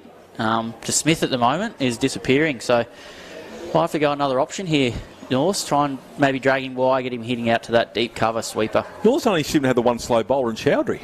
As we see Roger come in again, and that one's been a slower ball again, deep in the crease, that delivery as well, Sam Truloff, that you've been talking about. Yeah, well bowled. I think as well, it's interesting you say that they've only used the one slow bowler. They still got Mick Sweeney, he bowls some very handy off spin as well. He's much better than a part-timer. So, but once again, it could be the interesting part of the game with this dew, that maybe the spinners are struggling a little bit to grip the ball. So, well, when he played here in Brisbane, his best bowling figures were 3 for 12. Yeah, he's pretty effective. And he bowls in the Shield as well, as you know. Yeah, he's talented young cricketer, Nathan, and and moved down to South Australia to get a bit more of an opportunity and across all formats in first-class cricket, and played nicely at the back end, I think, last year for South Australia, and he's obviously a great all-round package, bats in your top 4, bowls some off-spin, and a very good fielder. So, yeah, I'm very interested to see that he hasn't rolled his arm over tonight, but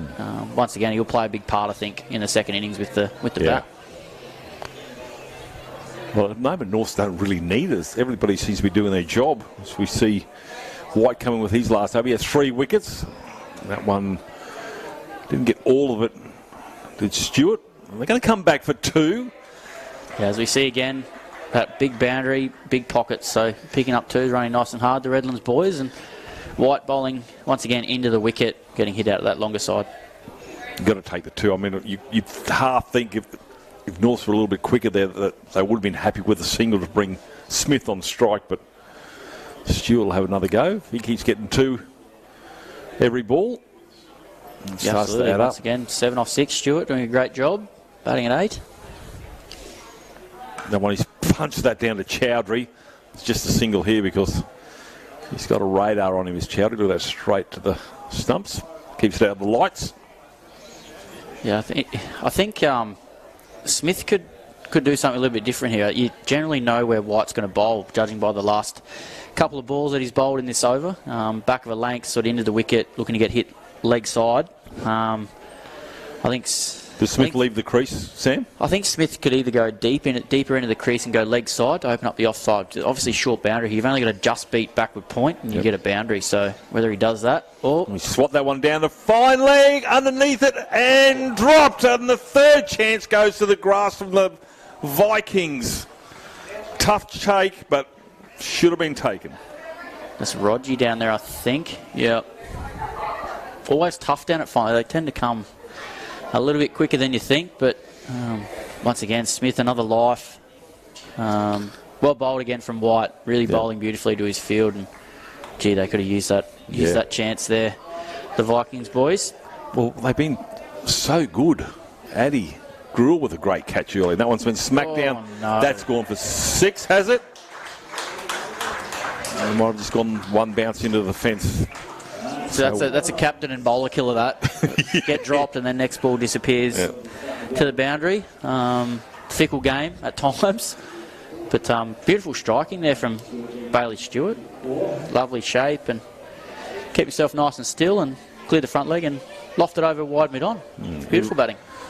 It's happened every time. Every time they've dropped a chance, they've been punished the next couple of balls, haven't they? Yeah, you almost feel like the bowler's under even more pressure. He doesn't want to go for a boundary and then probably doesn't bowl the ball that he'd like. True. That's a swat, and that's just a lovely shot. Even Brownie, he could have had a chance, but it's too quick for the big fella. 4 more, making them pay. Yeah, even worse now, isn't it? 1 over mid-on, now a big, thick outside edge past the third man, and big Brownie down there couldn't make up the ground. That's how good a shot it was, big Brownie.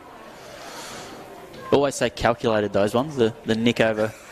How do you set a feel for that? It's ridiculous, like the French Cup. So he's moved to 42. Tell you what, that 170 score's looking under par now. They're flying here. Oh, yeah, look. Redlands up to 9.2 and over, so they might be pushing 190. 190 if they keep going the way they are. Well, North's giving them every opportunity. That's a swat. Addy Gruel let that one bounce. Don't know whether he picked it up in the first instance, Sammy Truloff, because he thought he was going to catch it. I think you might have thought the same thing. Yeah, I thought he was a chance there. He makes good ground. Addy, great athlete, and as we saw before, got good hands and a good strong throwing arm too.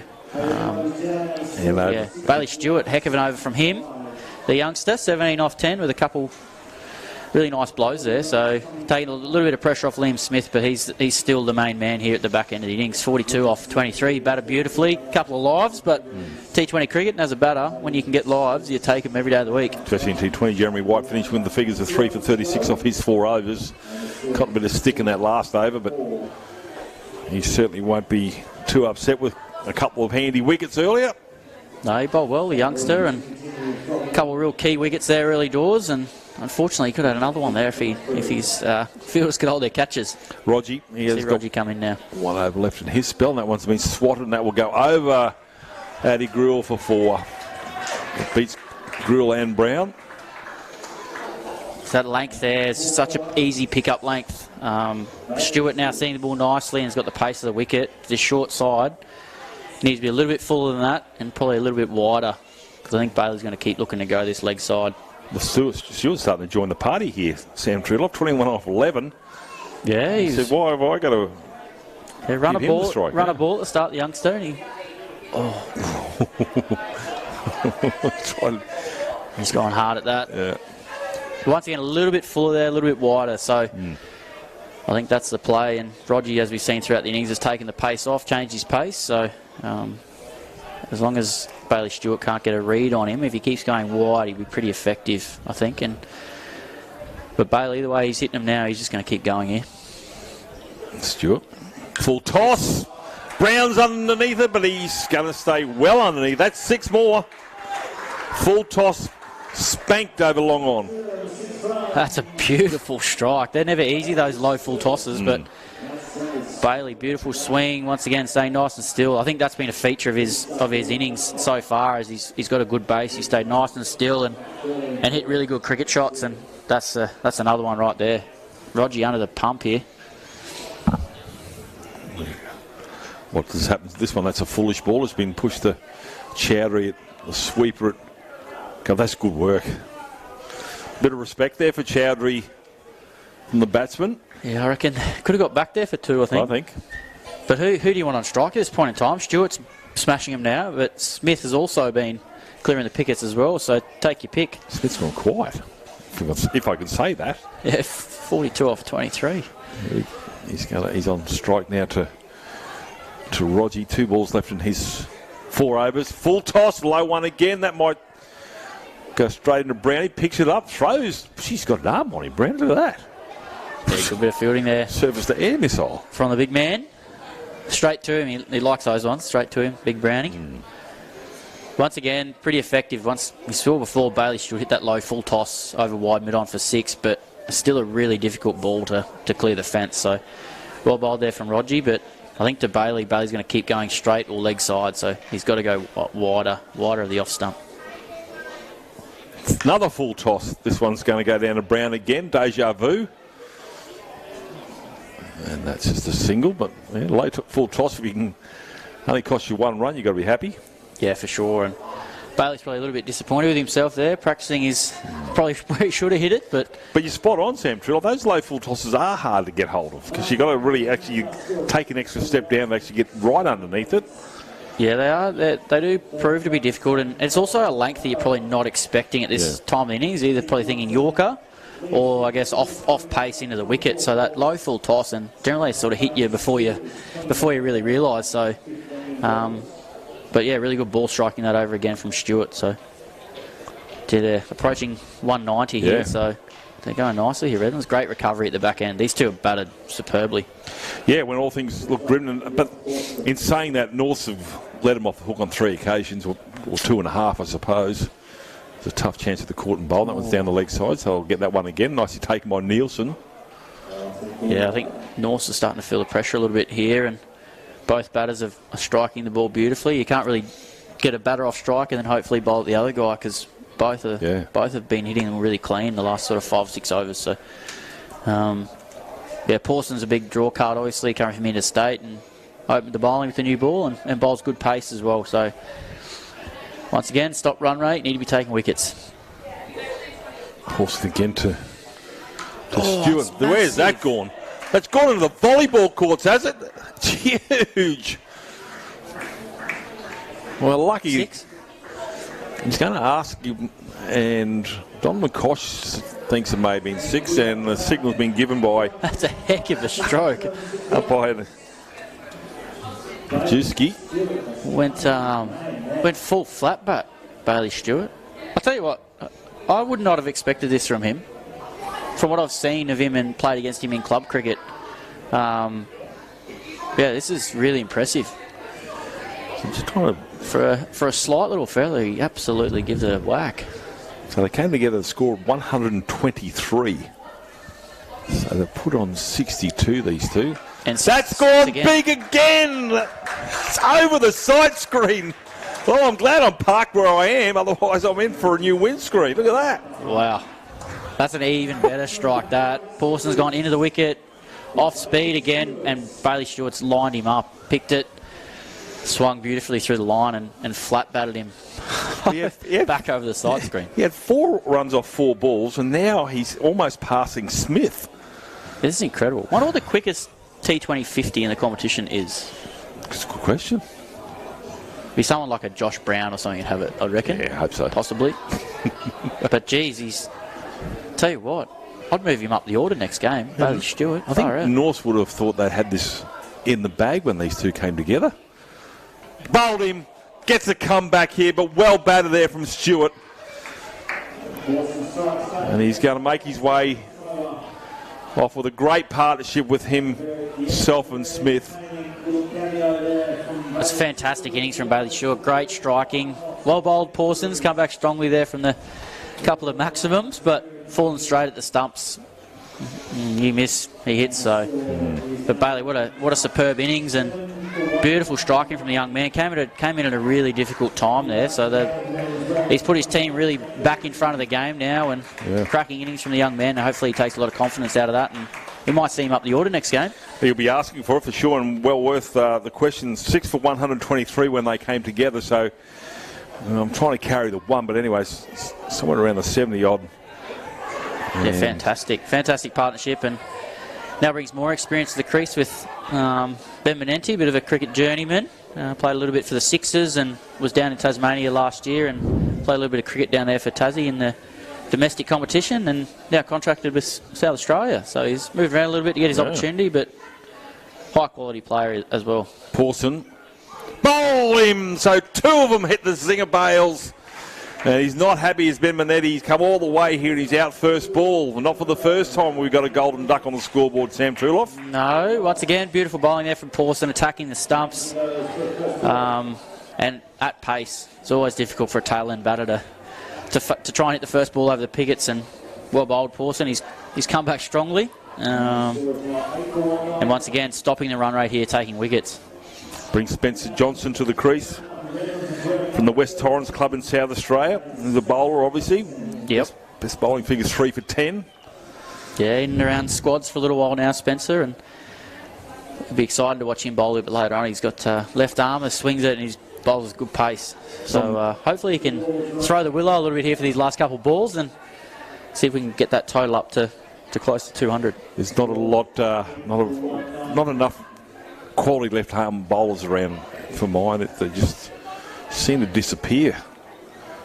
No, there's not many floating around now, is there? I mean, I think, but they've got two lefties, the Redlands boys in their armoury, both Layla and Spencer Johnson, who both swing the ball nicely. And Layla's obviously really experienced, played a lot of big bash cricket, and Spencer's got raw pace, so they'll be really exciting to watch a little bit later on. But for Redlands' perspective, I hope Spencer can tee some up these last couple. Well, Pawson, he's on a hat-trick. He's bowled the last 2 batsmen out. Spencer Johnson waits for Pawson. Hat-trick ball. Oh, foolish balls. Not bad. Not a bad pill. They get one off it. That was a pretty good effort there from Pawson. Crowd should have got the Mexican wave happening, shouldn't they? It's a hell of a crowd here. Outstanding. Helps that it's warmish. Yep. Yeah, beautiful time of year here in sunny Queensland, isn't it? Yep. We're only a couple of weeks away from spring. I've got a pair of slippers that have got whopping big holes on them. Hurry to get rid of them because... Get the double pluggers out. Yep, might have to. Yep, that's it. Bring on summer. We see Pawson again, goes back into the crease. That's high in the sky here. Nielsen come underneath it and he will swallow that one, and they lose their 3rd wicket in the over to the Tigers. It is the last over, and that's the end of the innings, so he had to go after it. Pawson closed out beautifully there, Pawson, but fantastic recovery from Redlands. After being a bit of strife through those middle overs, they've bounced back beautifully with a key partnership there of Liam Smith and Bailey Stewart. Both of them struck the ball beautifully, and Sammy Hazlitt at the top of the order was fantastic too. So well done, Redlands, and we've got an exciting chase in our hands.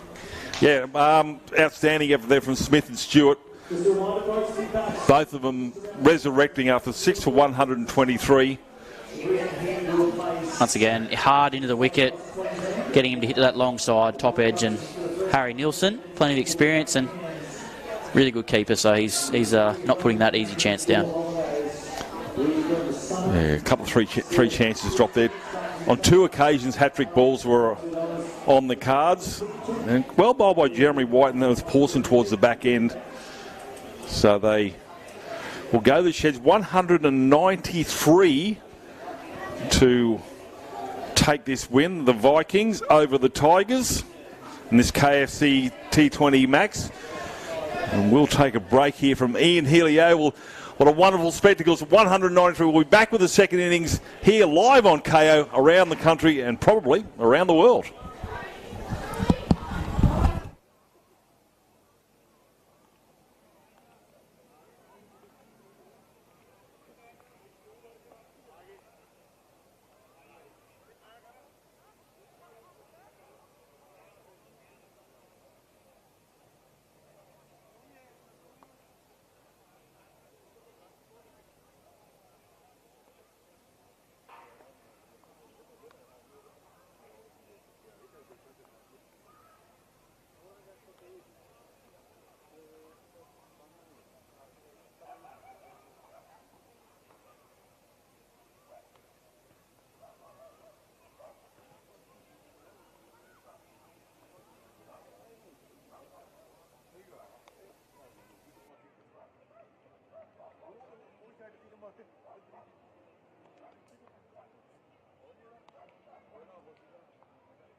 Sam, 192.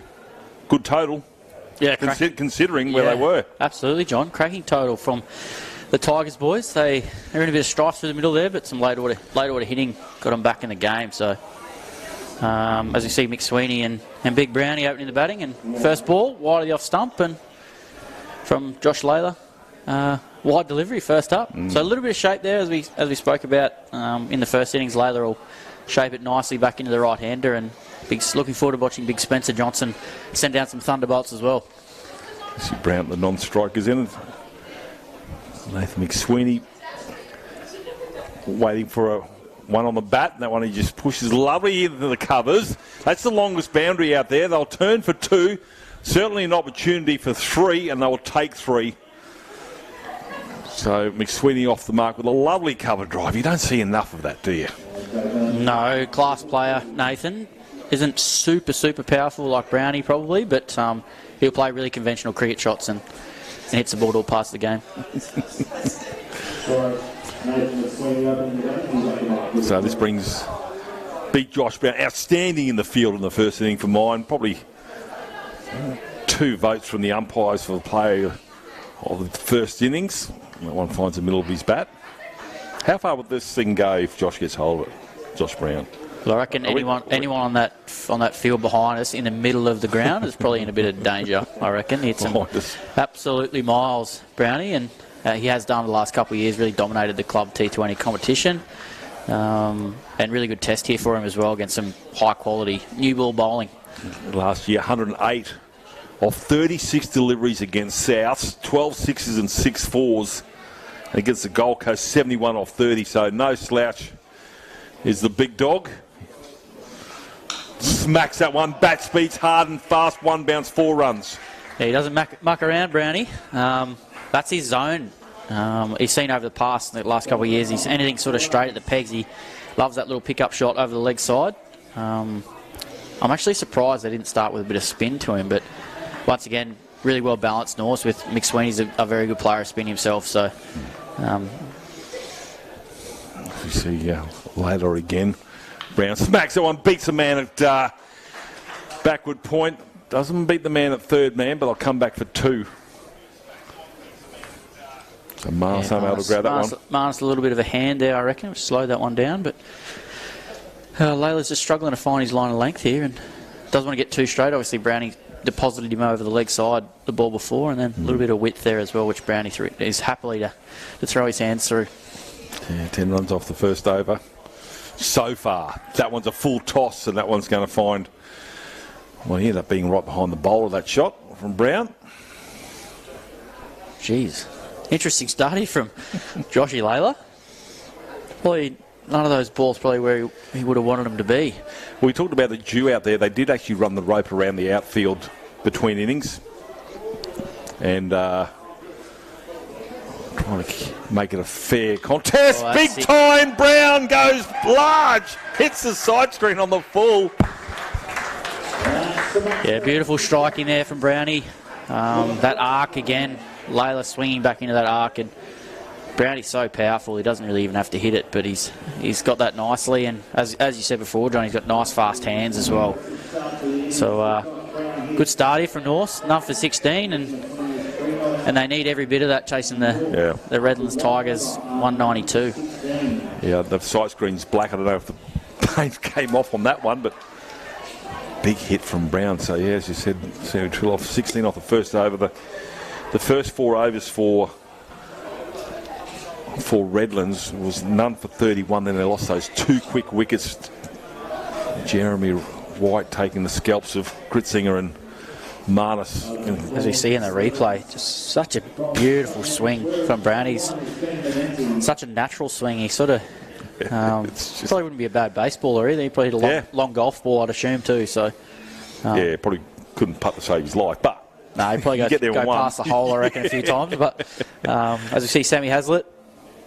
Oh no, it's not. It's actually Ben Menenti. Sorry, Haz. Well, nice and quick off spinners. So they are going to mix it up with a slow bowler, and that's going to find extra cover for no run. But Menenti, he was pretty peeved. He got our first ball. Yeah, he looked to change his pace here, Menenti, and target the pegs. That's a beautiful bit of batting that from McSweeney. Draws him out of the crease there, and he hardly hits that Nathan McSweeney. It's found its way probably near the Brecky Creek Hotel. That's a massive hit, and he's hurt his bat. Yeah, that's a beautiful strike from McSweeney. As I said before, he's a good player of spin bowling, and generally with the new ball and at night time with the dew, that's not going to spin so much. So you can really trust the line, trust the length of the ball, and McSweeney's shuffled down the wicket and popped him over the side screen. Lazy, probably, 70 metres? Yeah, but he's got, I think he's got something to grip on there because he might have landed on some blue metal in the car pack here. Sweeney, lovely shot through cover. And after it, they'll come back for 2, testing the arm and get home comfortably. Good pressure on the fieldsman there from the Vikings. Yeah, strong square of the wicket as well. McSweeney's good use of the feet, the ball before, and knew that Menenti was going to be sort of back into the wicket a bit, so pushed back and punched to the offside for a 2. Sweeney, that's up-ish. Just a single. Turning the strike rate over. I can't recall a ball that they didn't score off yet. Really positive start here from Norse, and with these pair at the crease, especially Brownie, there's always going to be plenty of fireworks in this first 4 overs. So Josh Brown about to take guard for the first time. Minetti, what does he do? It's a lovely ball that's going to go for 4. Lovely late cut. We saw a cover drive earlier, now the late cut. Lovely stuff. Yeah, it's a bit wide there. Minetti round the wicket, sliding across Brown into that open blade of his, and just with that angle sliding across, this provides Brownie with that little bit of width. And as we saw before, those hands get through the ball nice and quick and whistled through the offside into the pickets. Now we see a change in the field with Milenko coming from mid-wicket over across to another cover point. And good batting from Brownie. Docks it straight into that gap. The thing I liked about Brown's shot there was actually the finesse of it all, Sam Truloff. We know he's got long levers and can hit a big ball. That was just beautiful timing, beautiful footwork. Just picked the gap. That's what I like to see about him. The big hitters, they can also do those textbook shots as well. Yeah, I think everyone knows Brownie, he's a clean striker of the ball and hits plenty of sixes and scores super quick, but he does have a bit of touch in his game too, and obviously you see the way he consistently strikes the ball, so he's not just a slogger, he actually plays some really good cricket shots, and he's a pretty tricky man to bowl to, especially if it's a nice wicket and there's not a lot of spin or swing. So as we see here, who we got? It's on Milenko, who's it? Baisley. Baisley. James is coming on first. So bowling change at the northern end to replace Josh Layla. There's James Baisley. Yeah, ringing the changes here. Redlands. Layla's first over probably wasn't ideal and might bring him back a little bit later on with some change-ups. But Bay's good new ball bowler as well, and he's going to be a little bit taller and a little bit harder into the wicket than Layla. Layla's probably a little bit more skiddy. Yep. Bay's probably looked to smash the wicket a little bit more here. It's Baisley to McSweeney. McSweeney pulls that one down and finds the man at behind square leg. I'll get 1.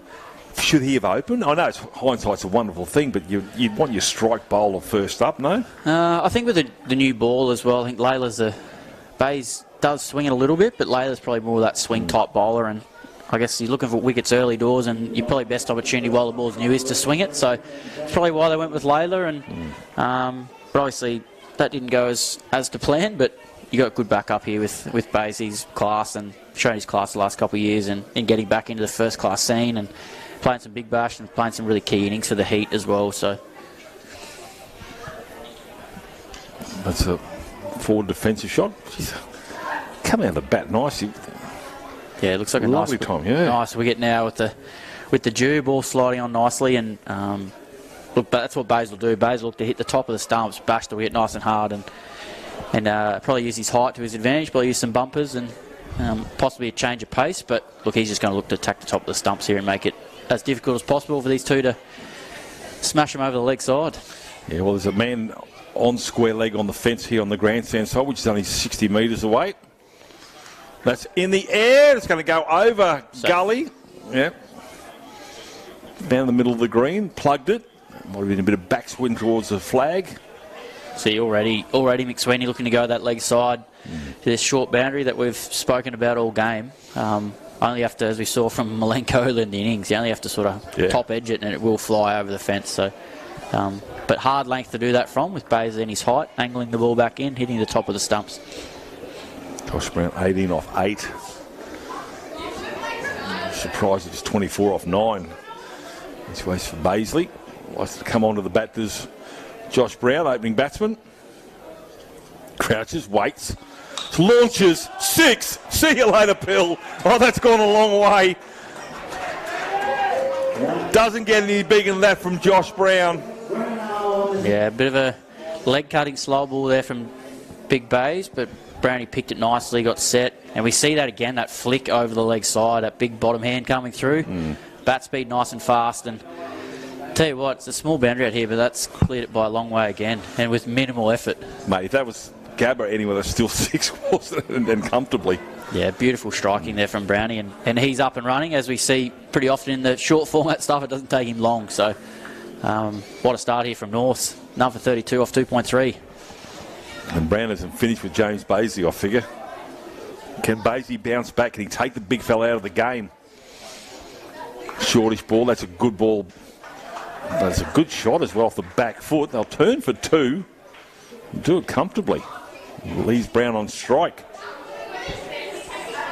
Yeah, another good shot there from Brownie. A bit more harder into the wicket there from Bays, which I think is probably his option, especially to Brownie. But as we said before, Brownie's not just someone that clears the ropes all the time. He's got a good solid technique, especially in white ball cricket, and plays good cricket shots, as we saw there. A bit of a punch off the back foot through cover, and yeah, he hits you for 6, but he also rotates the strike quite nicely as well. So already Baisley under the pump, as we saw with Layla's first over as well. Baisley, what does he do? He's got all the shots as Big Josh Brown. That one's going to be hoiked over the man behind square leg. 4 more. Just helped it on its way. Nothing vicious about it, just nice touch. Another big over there for the Vikings. Once again, really tricky time with a batter up and going nice and early, and this small boundary on this leg side, and Brownie hits him as far as anyone else does, but this boundary's far too small for him. But as we saw before in the first innings, if you take a couple of wickets, can really stem the flow and change the momentum of the game. So Redlands will be looking for a couple of quick ones here to try and stall that scoreboard. Yeah, none for 44. Off the 3 overs so far, so a mile ahead of where the Tigers were, who were 1 for 31 after 4.2 overs. You see Marnus Labuschagne moving. It's almost like the AFL field out there at the moment. They're moving pieces everywhere. Yeah, they're trying to work out, I guess, what to do a little bit now, as we see Spencer Johnson come into the attack, but always so hard with this power play. Only 2 fielders out, you don't have a lot of margin for error, and the white ball flies around pretty well as well. So Big Spencer steaming in. To McSweeney. McSweeney just pulls that around to... Well, there was a man inside the circle, but the man who's covering them deep on the onside has had to come in, and they'll come back for 2. Good look, hustle on there from Nathan McSweeney to get there. Yeah, I think what you'll see from Big Spencer, he'll bowl into the wicket here, and as we saw in the first innings from the North bowlers, try and utilise that big side. But they do need a wicket here. A wicket will stem the flow of runs, and these 2 batters are a couple of their main players, so any of these guys will be handy right now. Oh, that's a quick pill. You talked about his pace. Yeah, Sammy Truloff. Yeah, he's got good pace.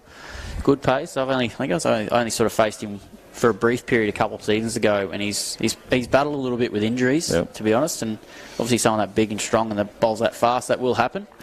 But it's good to see him back out in the park. It's always exciting to see someone who can bowl good pace, and especially left arm, as we spoke about before. There's not many left armers that bowl good pace that are floating around at the moment. So obviously Stark in the Australian Test side, but Mitchell Johnson back in the day with his big mo, but there's not too many of them around.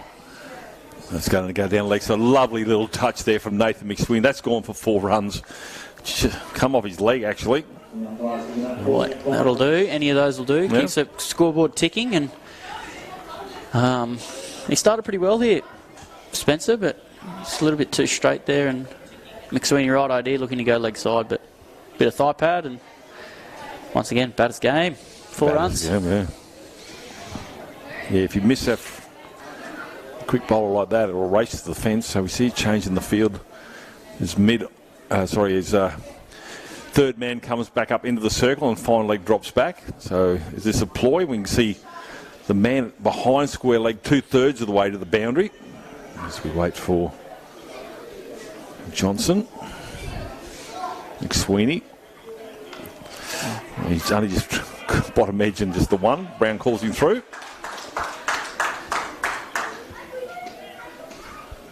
Yeah, good length there from Spencer, I think. Just judging by the length and the line of that ball, it's sliding across there. McSweeney might have been better off going offside, but tries to go the pull shot, bit of an under edge, but still managed to get up the other end. So effective batting here from the North Vikings, but Spencer Johnson's trying to claw his way back here for his team, and hopefully pick up a wicket. Brown's, I think, is the really key wicket here. He's flying along at 30 off 11. Which is probably under his regular strike rate, to be honest. Can I say that? Yeah, you just did. Brownie's up, waiting for Johnson. This is the best over of the innings so far from the Tigers. Well, hang on, Brownie hasn't finished yet. And that's going down leg side, but still a dot ball. Yeah, it's that danger area again for the Redlands guys, with Brownie looking to flick that ball over the onside, as we've seen already tonight. Early on, he nails that ball that's sliding into leg stump with just a quick whip of the hands, and away it goes. But bigger boundary on that side, but Spencer's got a little bit more pace than the bowlers before, so looking to rush Brownie here, I think. Last ball of the power play. Steps back into his crease and just smacks that down to deep mid-wicket. Just a single. So the end of the power play for the Tigers. They were none for 31, and also were none for 52. Ominous sign, Sam Truloff. They need to get a wicket and get one quick. Yeah, very ominous. The rollicking start here from the Vikings, but as we see, they're out of the power play now, so the game should slow down a little bit. Redlands will be looking to take the pace off the ball here. Looks like Josh Layla's coming back into the attack now, and he will use some change-ups and utilise those deep men in the outfield, but still it's so inviting over towards us, this short boundary for Brown. So as we saw early, Brownie put Josh Layla under a bit of pressure early and got some boundaries away. So yeah, I think you're right. I don't think Josh Brown cares about a power play. No, I think the entire game's a power play for the big fella, especially with the short side. But yeah, even still, he hits the ball to all parts, and there's no ground big enough for him, especially around the competition. So interesting to see how he approaches this. But knowing Brownie, he'll just keep looking to entertain the crowd and keep hitting some maximums. Deep backward square leg, mounted cow, and then a deep long on and deep long off. Deep point. As we wait for Josh Layla to tackle Brownie, can he send the big fella to the sheds? Well, that's a lucky. That was going to go somewhere a bit higher. Yeah, slow ball there from Joshy Layla, well bowled. Looked like a knuckleball from what the reference Joshy Brown's given there to McSweeney. Bit of a flicker out the front of the fingers. So once again, this is the experience of Josh Layla. Played a lot of big bash cricket, played a lot of professional cricket, and very, very clever customer. So I think pace off here, keep mixing it up to Brownie will be key here, because one pace is disappearing at the minute. Trying to claw their way back here, the Tigers. Layla, full toss. Brown backs out. There's a man at deep mid off. Is he going to get around there quick enough? He slides. May have knocked it back into the field of play. No, 4 runs. That's Marnus down there, I think. Yep, mid off there. Tell you what, if he can't get it, no one else can. He's a rabbit, isn't he? But you see Marnus in the deep very often in any form of cricket. Yeah, he does a bit, I think, now for the heat and the Aussie guys in the white ball cricket.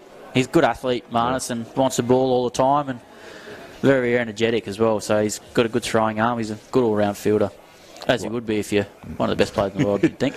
Layla, that's hit him in the same foot, I think. It's the one he stopped earlier. Oh, is that shin or forearm? Hasn't flinched, the big fella. It's almost like you're walking around the back of the car and hitting the tow bar. That would have gone straight through me. It might have been the shin. Let's have a look at it again. Oh, yes. It's hasn't flinched. He's a tough customer, Josh. Jeez. Might have hit the... Luckily, he hit the bone part. Anyway, he's still alive. He's still upright. Layla, about to set bit of adrenaline maybe. Might hurt tomorrow. Could be a big, Could be a big egg there tomorrow. The size of his knee. As you see Layla again, left arm over the wicket, and that one's a slower ball. Lovely. Good bowling there from Josh Layla. Yeah, he's gone back to that slow ball again. Beautiful to bowling. Once again, knuckleball. Definitely wanting to bowl at McSweeney at the minute, but he's ticking along nicely as well with 16 off 12. But probably not as damaging as Brownie, but also hits the ball in different areas to Josh as well. So good little partnership this for North at the top of the order. They peeled him in there. Was Layla's a slow ball again, and all they can do is punch it to cover for one. Josh Layla's best bowling figures are 3 for 21 for the Heat against Tasmania, or the Hobart Hurricanes. Yeah, I think he's with the Renegades this year, I think, Joshy Layla. So, as we saw again there, that knuckleball going back to the well and going back to that knuckleball. And as we said, it's the mixture of pace here is so hard to line up. And if you can execute your line of length with a mixture of pace, it makes it very difficult as a batter, especially under the lights. So, I'm backing a change up again here to Brownie. I know it is a batsman game, but I'm loving this over where Layla up against Brown, and Layla's just being smart against the bigger man. That's massive. Well, that's gone. That is out of town here. That has gone all the way to Mount Cootha, I reckon. That's the biggest hit of the day. Lights are in trouble. Yeah, just got a call from the space station. Does somebody own this? Yeah, interesting decision there from Layla. Short boundary to try and get one up underneath Brownie's grill there, but Brownie up to the task, and as we saw earlier on, Brownie probably didn't quite get that, but got enough on it with a bit of pace and good height, and up over deep backward square leg for 6 to this short side. But yeah, interesting ploy there. They're needing a wicket here desperately, Redlands. Wonderful bat speed there from Josh Brown, isn't he? Just don't even see the timber fly till it stops over his left shoulder. Yeah, phenomenal ball striking and does it easily as well. I was going to ask you, Sam Truloff, is there room in this game for Marnus Labuschagne to bowl? Well, he's coming on. Yes, absolutely. Once again, saw him play at the back end last year for the Heat after the Test summer, and he was very, very good with the ball. Actually, he's very clever and works really hard on his bowling, and he's bowling these little flick spinners at the moment at training. So interesting to see whether he goes that way, sort of like Majib does. So I think that's a regular leggy and 6. See you later. Well, I think they might hit a windscreen there by going by the pop noise, but yeah, lovely shot again by McSweeney using the feet as we saw earlier on to Manenti. Marnus under the pump straight away here. Needs to respond. McSweeney, well, that's a single. Marnus will give chase. Slides, has a throw. Worth a throw. He's home safe though, is McSweeney. It's a good bit of fielding there. But when I was saying about bowling, I thought maybe his medium paces would have been better. Just that nagging speed and pitch like White had. Yeah, I think probably better off now with a bit of pace off the ball with the field spread, as we saw with Layla last over, taking the pace off, bowling some knuckleballs and some slow balls really worked effectively. So I think here with Marnus, they're just trying to take the pace off. Brownie is probably a little bit weaker against spin, but than the quicks. But once again, on the flip side of that, your McSweeney is a very good player of spin. So yeah, catch 22 at the minute. Yeah, Lee Drennan quick with the gloves, but Brownie's big right boot was planted in there. Donald Kosh goes back to square leg. And I think also as well, Marnus, always something happening when the ball's in his hand or he's batting, or he's just one of those guys that makes something happen in the game, whether it be a run out, whether it be a wicket. There might be a full toss hit out to deep mid wicket's throat or whatever, but whenever he's in the game, there's something generally happening. So I think they're hoping for a big contribution with the ball from him here. Marnus trying to get this breakthrough. No one's great bowling again there. This time, Nathan McSweeney. Last night we saw the 2 innings, 100-run opening partnerships. We didn't see that obviously in the first innings from the Tigers, but we can see North's hurtling towards that total. I think it's definitely noticeable the second innings. The ball does slide on a lot better with the dew. So, oh, there's a chance it goes over extra cover, and that'll be 4. Jeez, he's hit that hard again. Brownie over back foot, over cover. That's a tough shot to play, and it's on Milenko. He's made it look easy, the big man.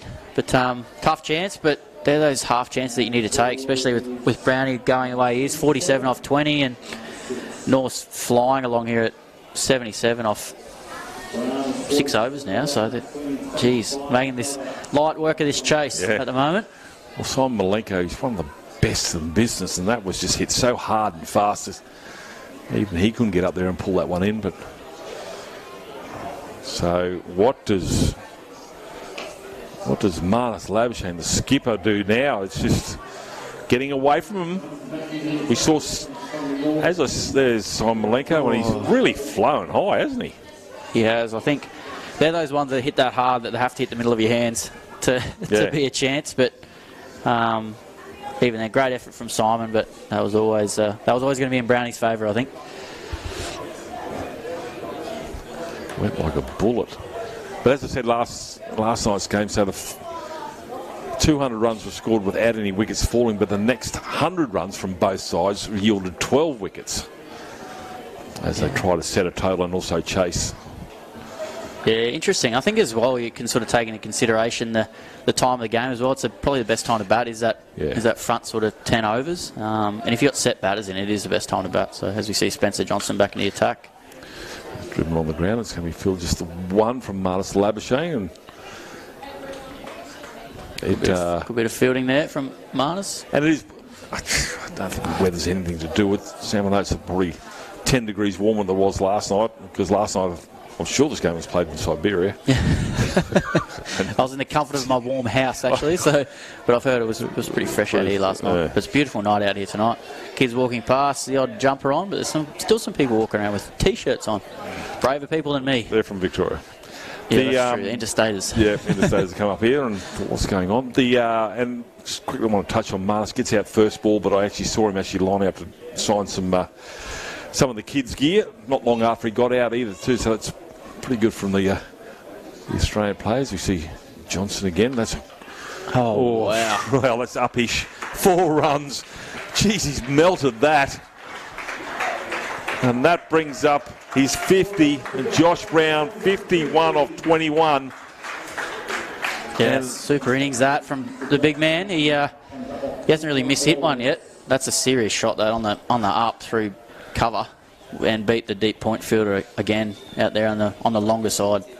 So he's flying along here. They need to get him out very, very quickly if they'd have a chance here, Redlands. Well, Nathan McSweeney going on better than a run of ball as well. Spencer Johnson comes in against this bully in Brown. He's just taking the bowlers by the scruff of the neck. That's a lovely square drive. Even that, even the balls he's hitting just to the field, he's absolutely creaming him. McSweeney's taking a back seat here, still flying along himself, 26 off 17, but his job is to get the big slugger down this end on strike, and he can keep belting away. Babe Brown, Ruth, it's just lethal as Nathan McSweeney. Phenomenal striking. Oh, just a thick under edge down to fine leg. Good batting again there.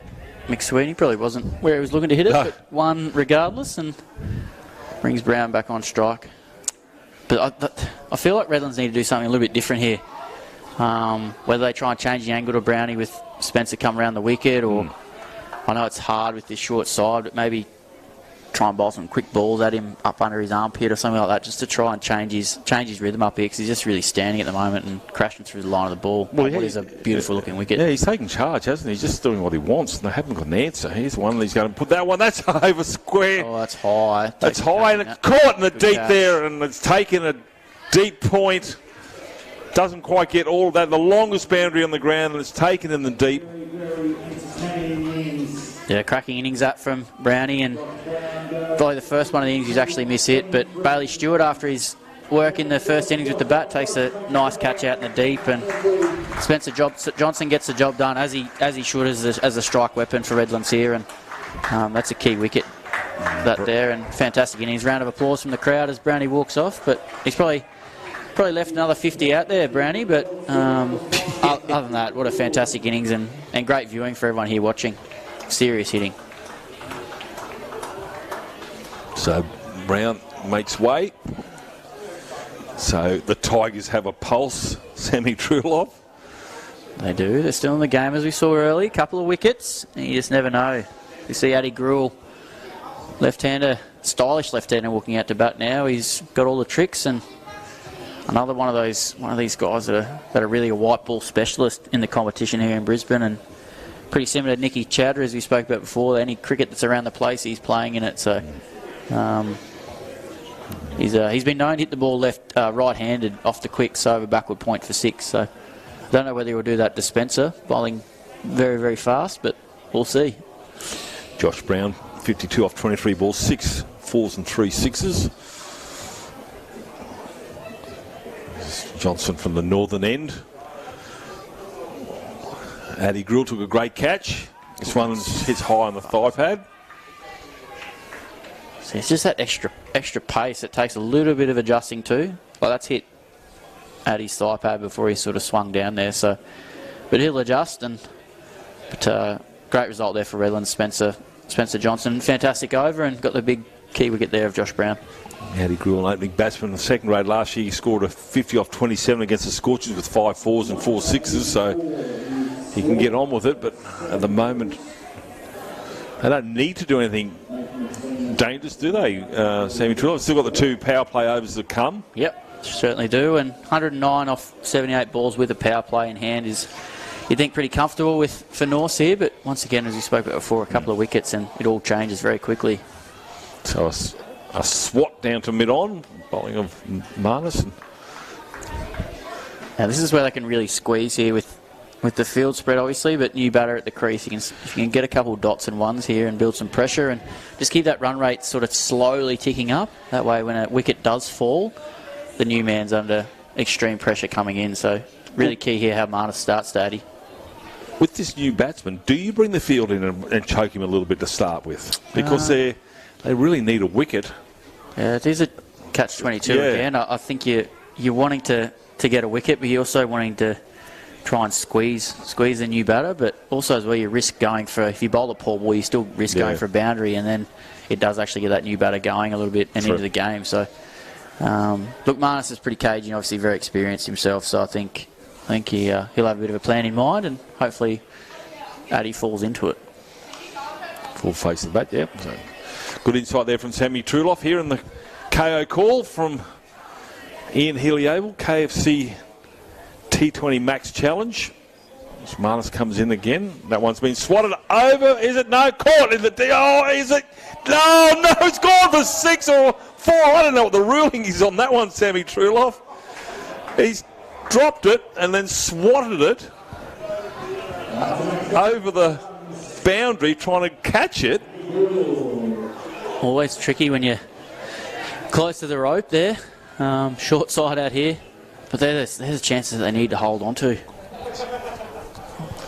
Marnus is an appeal from everybody except the bowler.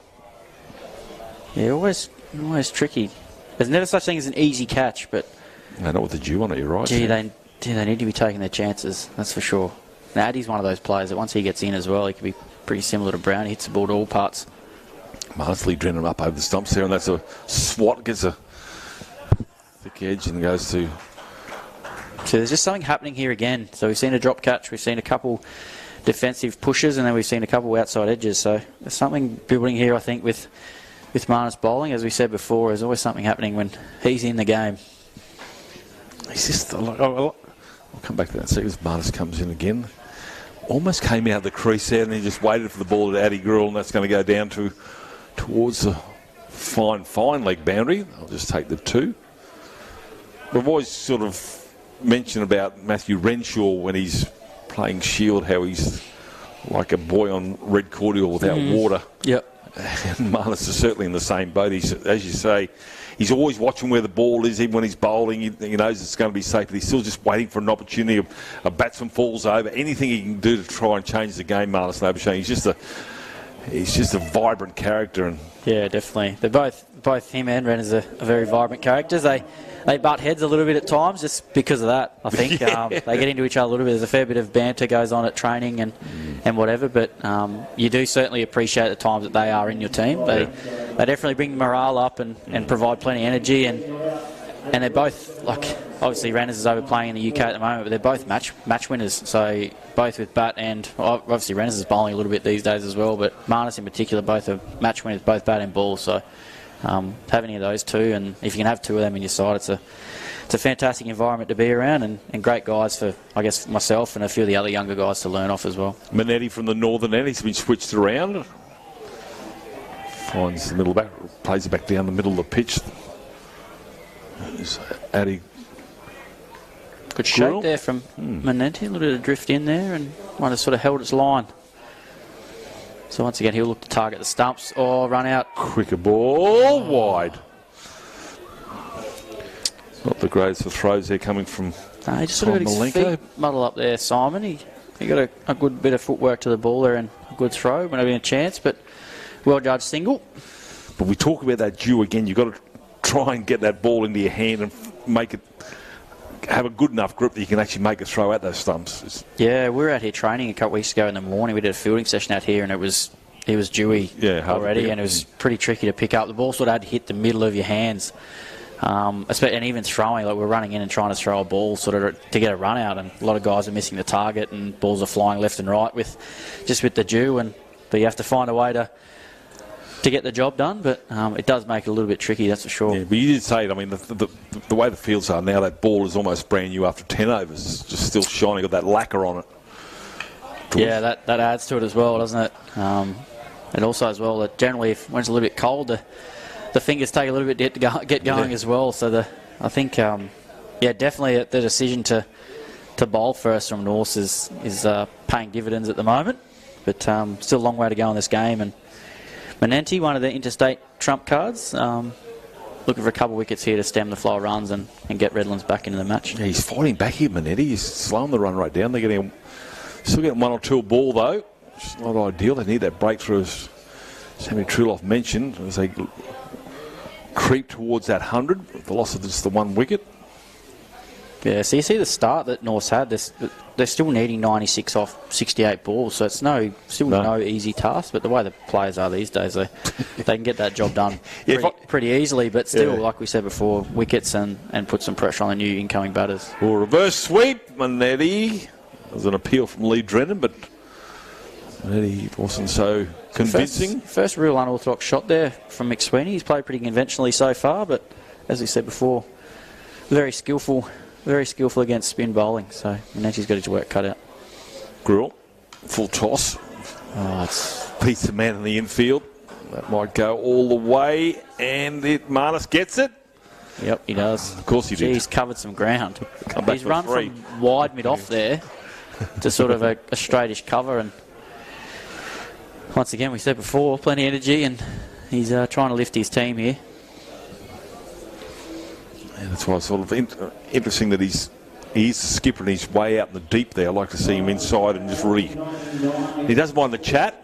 Have a bit of a go at the batsmen as well, trying to get them off their game. So I'd like to see him actually where Simon Milenko is. No offence to Simon, but it would be... he'd be a bit more annoying there than in the deep. No, I think the advantage that this Redlands side has with plenty of experience, you do have Lee Drennan behind the stumps, and if Marnus is out in the deep, he can sort of marshal the troops, but then you throw in Simon Milenko as well, who captained Redlands last year throughout the year, and he's also floating around in the ring as well, so Marnus has got plenty of guys to lean on there, and if he's out in the deep running around trying to create run-outs and take catches, and he's got some experience in the ring to direct the troops. So, but they're not as annoying as Marnus. No, they aren't, but you probably could still hear Marnus from out in the deep, to be honest. So we see the big man Mountain. Josh Baisley gone. Big Baisley, in he comes. It's going to come from the city end now, the southern end here at Ian Healy Oval. Looking to be back into the wicket here again. Utilise that big side and play some bit of pace off, I reckon. Takes a walk out the crease. Had a go at him first ball. I think that's something you see a bit more often these days is batters look to target the first couple balls of an over. So if they do look to go for a boundary, it's only ball 1 and 2, and then that if you do get a boundary or 2 away, it puts the pressure right back on the bowler to try and close out the over, and then in that instance you then potentially get more bad balls and more 4-ball opportunities. So you generally see that now, and as soon as a new bowler, you don't want to let that new bowler settle into a length, so if you can take him off his line of length early doors in the over, you set yourself up really well. Basing. Oh, there's an edge caught out on his way. Baisley makes the breakthrough. And Nathan McSweeney's on his way. What a japper there from the big man-child Baisley. Yeah, that's a beautiful delivery. Bays, with that high release, sort of angles the ball into the right-hander. It looks like that one just stood up off the seam. As he does, the big fella, he steams in, hits the wicket nice and hard, presents that seam really well, and that one's just held a little bit. McSweeney looking to hit the ball through the leg side, and a little outside edge, and well taken there by Drennan. But that's a massive wicket. Obviously, skipper Joey Burns coming in now, another world-class player, and made test match hundreds and things like that. So he's been around the traps for a long time, and he keeps telling us at training he's made 16,500 first-class runs or something. So he reminds us of that every day. But he's got a really big job to do now with Addy. But McSweeney played beautifully there. He anchored the innings with Brownie teeing off at the top. So, but yeah, here we go. We saw this a little bit in that first innings, that a couple wickets in a hurry can really change momentum. So Redlands fighting their way back, and we should be on for a cracking finish, I reckon. Yeah, we saw that Gold Coast looked like they were humming along there, and they lost 6 wickets after they reached that 100 mark. Yeah. So, and the next game on KO Monday night, University of Queensland against South Brisbane here at Ian Helio. But all weekend you can watch all the Premier grade KFC T20 Max games on the Queensland Cricket YouTube channel. Yeah, plenty of cricket over the next coming weeks, isn't there? Not enough, Sam. Not enough. Unbelievable. Cricket. We're starting earlier and getting out and about and getting plenty of cricket across Brisbane, which is fantastic, and plenty of high-quality cricket with some high-quality players. As we've seen blokes sliding around in the field, you can tell that it's really dewy out there at the moment, and really important partnership this again, and if Bays can snag a wicket here, would be really useful, especially that wicket of Burnsy would be fantastic for his side. Joe Burns, I spoke to him the other day, and somebody suggested, said, "All right, Joe, you think you played Test cricket again?" He said, "I'm not Ed Cowan." No, he's a good man, Joe. He's very supportive of the lesser experienced and younger players around our squad and whatever. He's a great man to have around the group. And never say never. Let's see what he's still a absolute class player, and hopefully plenty of runs from him this year in Maroon will be fantastic. Yeah, there's no reason why he can't get back in there. Squirrel waits for Baisley, left-hander. Hoiks that one. That's high in the sky. It's going down the throat of the man at fine leg, and he's going to take the catch. Oh, the Tigers. They're coming back with a roar. As we see again, another wicket, fresh batter, and Baisley bowled nicely hard into the wicket there and cramped Addy Gruel up, and well caught down in the deep by Manenti. That short boundary, but as we said before, John, as the wickets tumble, the game can change very, very quickly. Game on, Sammy Trickle. Game on. Here we go. The Vikings have hit a sandbar. Yeah, they have. We see Nicky Chowdhury walk out to the middle, but once again, experience of Baisley, one of the trump cards here for Redlands. Bowled a beautiful over so far, and really got Redlands back into this game. So now 92 off 63 with 2 fresh batters at the crease is a great position for Redlands, and see what Nicky Chowdhury can do for us tonight. Excitement machine generally in the T20 format, and obviously the class player of Burnsy at the other end is a key partnership this one. Beat him with pace there. It came on pretty quickly, didn't it? He really got plenty on it, but just too quick and went high, and good catch in the end there. We've seen a couple of, or one dropped in the deep on the other side of the field, but held his line there, did Towson. I think that line from Baisley's was really effective then, really cramped at that front shoulder of Addy Gruel, and as a batter, it's really, really hard to control, and if you get at the right height, you can the only way for the ball to go is up. So luckily enough, didn't get too much on it. straight down to the man at fine leg in Manenti. So good pair of hands down there. So Marnus Labuschagne's brought himself up into third slip. So he's on the attack here. Great. I like love this. Yes. Love this. Love aggressive. It's good. Response. Here's the experience of Marnus. Can see an opportunity to possibly take another wicket. Baisley and finds full face of the bat and bold. And as we spoke about earlier in the coverage, those guys when the new batter comes in, that point and cover, man, need to be really squeezing. And as we saw there, Nicky tried to pinch a single, but those guys are in nice and tight to stop that one. So dot balls are gold at this point in time to build up pressure on the new batter.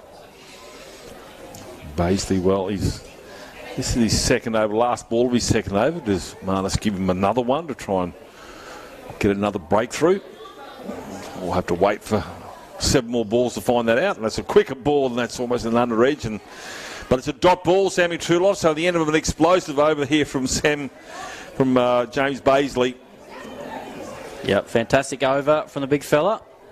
Bowled beautifully there, and got some key wickets there too. So I think, look, it's neck and neck now, I think, this game, and it's in a really precarious position, and still some key bowlers to bowl out some more overs, but once again that power surge is still available come the back end of the innings, so that always adds another dimension to the match as well.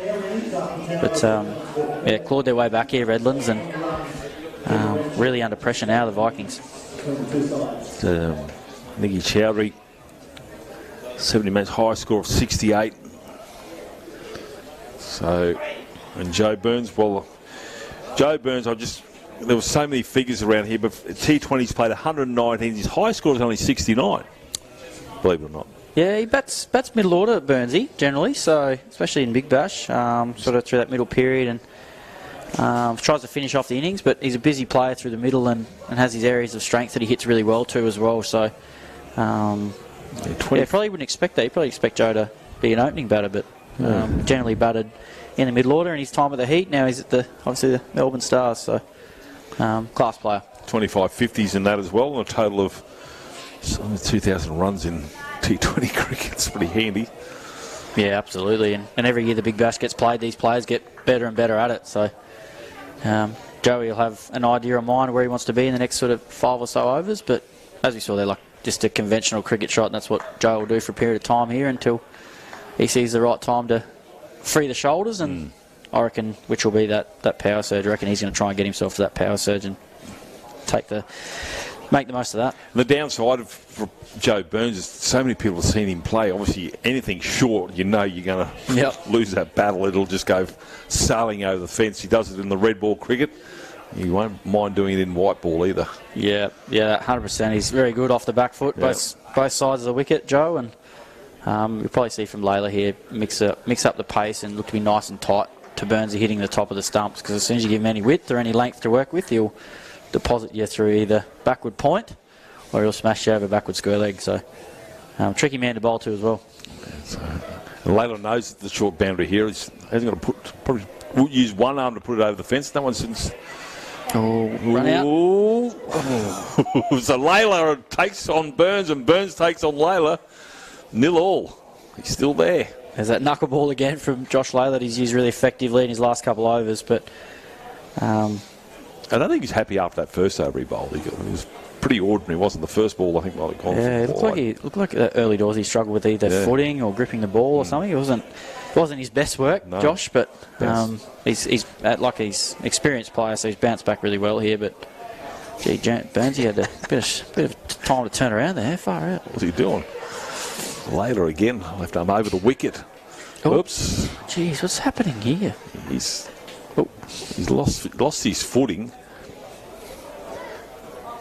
But I'm surprised he's actually upright after getting hit in the shin earlier. Oh, it was a ripper. Maybe he's starting to get a bit colder. He's been in the wars, hasn't he? Ruptured Joshy? vein in his leg suddenly exploded. That's always scary when the bowler doesn't let it go. You sort of go, have I lost the ball? Is it heading towards me, or is he just not let it go? So as a batter, there's that little split second of absolute panic, but then you sort of see he's still got it in his hand. It's okay, but it's pretty scary at times. No, that's a good point, actually, because he's gone through with the action. Where's the ball? You're right. Yeah, 100%. And we saw it last night with the game under lights here. It was got a bit slippery, and a couple of balls were bowled at sort of waist high, chest high from the seamers. So you throw that into the mix as well. It's be a bit of a daunting task facing up to some of these quicks. Burns, that's a slower ball. Josh Layla, genius over this. This is lovely stuff. Taking the fight back to Joe Burns. Remembering, Josh Layla went for 16 off his first over, so he's come back remarkably. Yeah, he has. He's gone back to using his slow balls, which we spoke about at the start of the coverage that he will use, and this is a really ideal time for him. If the ball doesn't swing up front, for him he's always got this to fall back on, so that's why he's a really good pick in your T20 side, and that's why he's been around the competition for a while. That's a shot from Chowdhury. Chowdhury gets off the mark with a 4 for a fleeting moment there. I thought that was going to go down the throat of man at square leg, but it wasn't. Yeah, lovely shot there from Nicky Chowdhury. We'll flick off the hip there. Once again, really strong to the leg side and targeting that short boundary. Thought Layla might have gone back to that slow ball again. He's worked really effectively all night tonight. So, but that's not the first time. I think the previous over he bowled 4 really good jaffers, then he put that short one and it ended up in orbit. Yeah, I think at times you'd sort of try and 2 different things, but then you sort of don't want to go back to the same thing all the time because then you feel like a batter's lining you up. But then sometimes if it's working really effectively, even if they know what's coming, they still have to try and execute the right shot. So, like if it ain't broke, don't fix it. Yeah, there's a bit of that. But then there's also, I think at times the bowlers and the fielding side sort of outthink themselves at times. And Marnus pushes Joe Burns back into the crease before Burns whisks that to square leg. So this will be a good battle. Plenty of banter at training between these two, and Burns always reckons he hits Marnus for 6 in the nets every ball, and Marnus always reckons that he's got a caught in the deep or something like that. So could be coffees for these two next week in terms of who gets who out or who gets a hold of who. So good battle and always good banter between the two of them. Well, I think Joe might remind Marnus how many runs he got in the first innings. Yeah, most definitely. Most definitely. And Marnus won't miss Burns. I reckon they're chatting to each other right now down at the non-strikers end for sure. Joe scored 3 more and faced 6 more balls than Marnus. You keep him to tally. That's a good ball. That's a chance in the deep here. It's going to fall short of the man at deep cover. A run, or just 1 run, I should say. That's one real strong area of Nicky Chowdhury. He does like to go inside out over cover, and then he, as we saw last over, he flicks the ball through the leg side nicely too. But Lee Drennan knows he had his man, but it was just hit his pads. Quicker ball from Marnus. Joe's going, what? I knew what I was doing. Jeez. I left it. Another chance. Once again, half chance, but need to be taking them. Lovely shot from Joe. Push back nicely in the crease and work down a long on. This is enthralling stuff. Sammy Truloff. They came out swinging with big Brownie, and now, since he's gone, it's sort of slowed up. They've lost 2 wickets. McSweeney the other. Just goes to show, it's now 84 off 48 balls. I mean, they were absolutely flying along before North, and Burns 4 off 9, Chowdhury 5 off 6. So the run rate has definitely slowed, but that's what happens when you bring 2 new batters to the crease against some quality spin bowling and some quality seam up down this end from Joshy Layla. So once again, that 2 over power play, that surge is still to come. So these two will look to, and these two can make the most of that surge coming up. So it'll be exciting to see when that does happen. But who's back into the attack now? Still Layla. So Joshy Layla's still continuing. I think this is a great move.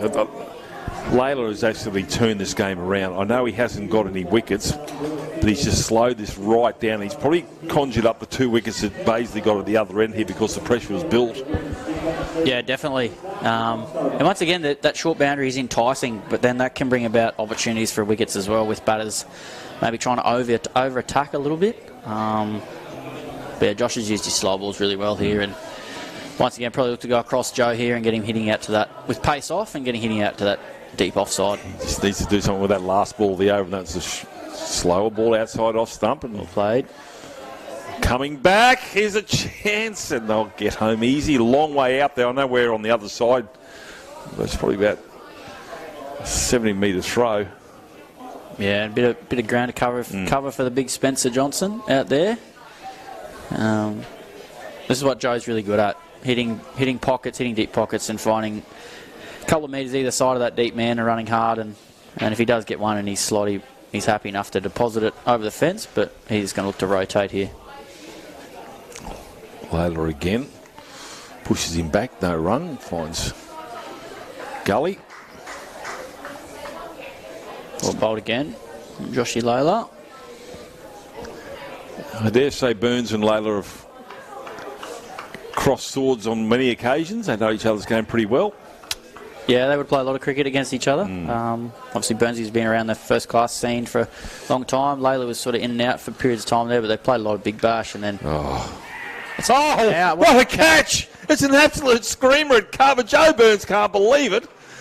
He's on his way, and all of a sudden the Tigers are roaring back into this game. And it was an absolute screamer of a catch in the end there by, I think, Milenko. Yeah, the retiree, Simon Milenko, out of retirement for this competition with a few injuries to the Redlands lineup before the tournament started. So he reckons he's too old, Simon, but I take back the veteran thing. Sorry, mate. Moved pretty well there, the big fella.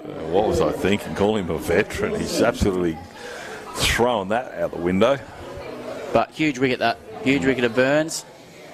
He couldn't believe it. And that's good field placement too, Sam Truloff, from Marnus Labuschagne, because it was an attacking position that he was in. Yeah, 100%. I think, like we said before, wickets are going to slow the scoreboard, but also as well, the two batters that were in, fresh batters, they're not looking to clear the rope or sort of go super hard, so you can actually squeeze in.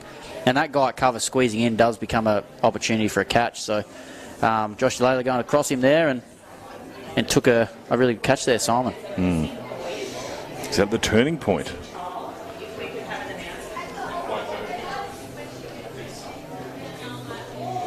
So field change. Layla deserved that wicket.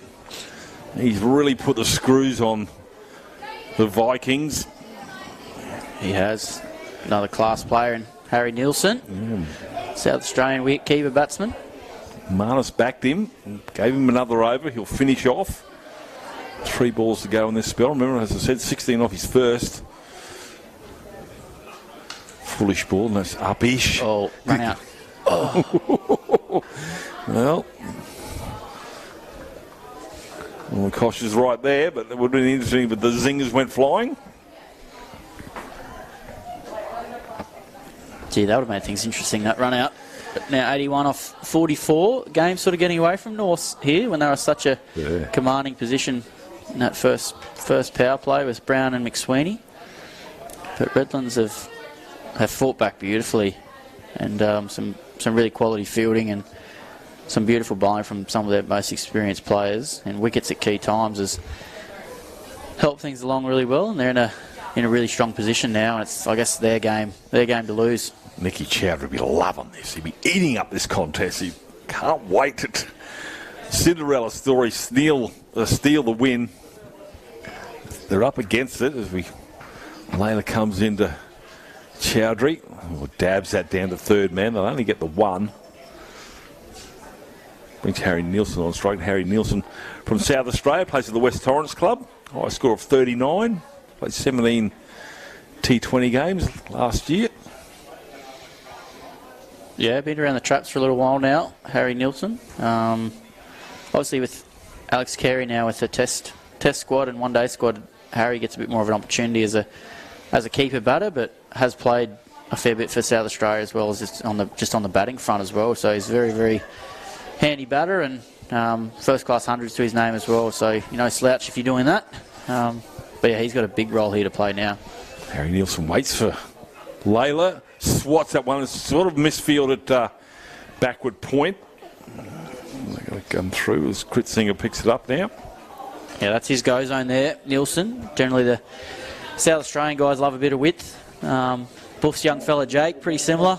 Love a cut shot, love square of the wicket, square driving and things like that. So Layla's angle back into him is pretty effective there, but got a touch wide, but got away with it with the ball being well fielded there at backward point. But Nielsen up and running, 2 off 2, and Our man Nicky Chowdhury, 6 off 7. Yeah, they need a Smith and Stewart partnership, don't they? They sure do. I think that was a bit unexpected at the back of the innings, but look, who knows? These two are class players, and Nicky's got good power and plays the spin really well, and Harry's a class player. So is it Manetti coming on from the southern end? Yeah, it looks like Manetti coming back in. He's just going to look at the target, the stumps again. A couple of backward points there, and he sweeps quite well too, Harry Nielsen. So he could go that option. Oh, well, he thought about a quick run, and Lee Drennan, like a little flea, springs into the... Yeah, what you'll find here from Manetti, he's going to look to fire the ball in at the stumps. No air. There's not a lot of spin out there with the dew, so... Yeah, that's the line he wants to bowl there, that tight lined off stump, ball skidding into the top of the stumps. Really hard to force that anywhere, but even hitting square of the wicket's a bit of a risk too with the ball skidding through nicely, but well played there from Nielsen. And how's your memory, Sam? When was the last boundary? Oh, it's going back a couple of overs, isn't it? Chowdhury's flick over backwards square, probably 4 overs ago, I reckon. It's been a while. But that's that flow of wickets, isn't it? Yeah. And Josh Layla just being tight, bowling smart. Yeah, he's fought back well, Josh. Manetti coming around the wicket. Oh, that's... Bowl him. It's gone through. Bowling around the wicket. You talked about it, Sam Trudolph. They've got to change it up a little bit. They've done so, and again, they make the breakthrough, and Chowdhury's on his way. Yeah, well bowled there from Manenti, as we spoke about before. Looking to fire the ball in at the stumps. Chowdhury is a good slog sweeper, but maybe length touch full, and with the ball skidding through, just slid under the bat there. And Redlands flying along here, commanding position. Denver turn your back on a tiger. That's what I always say. Fantastic ball there. Great over so far from... And he just slid through there. It's a quicker ball? Yeah, he's fired the last couple in. That's his real strong skill set. Manenti, probably not a massive spinner of it. He's pretty happy, the big fella. And he's a very, very passionate fella too, so he loved every bit of that. And Rodgy wandering out to the crease now. Well, Rodgy would have thought at the start of this game, I'm not going to do... I'm in my civvies. Yeah, it was looking a bit... car started. Yeah, it was looking a little bit that way at the start, wasn't it? With Brown and McSweeney, but... So Manetti going back over the wicket now. Yeah, I think what we've seen in terms of, I guess, the way matches have gone last night and then tonight, starting at night time was pretty difficult with the ball sliding on. Really hard to get away, and if the bowler hits the right length, it's quite tricky to adjust. So it does take a little while, but unfortunately, Norths don't have a little while here. 78 off 38. Every dot ball makes it harder. Manetti, we see Milenko again in that attacking extra cover spot. It's a late cut, finds Barnes' field placements are outstanding, Sam Trudolph. Yeah, they're all going to the fieldsman. Yeah, looking good when there's wickets falling, isn't there? When you're hot, you're hot. Yep, absolutely. Manetti again.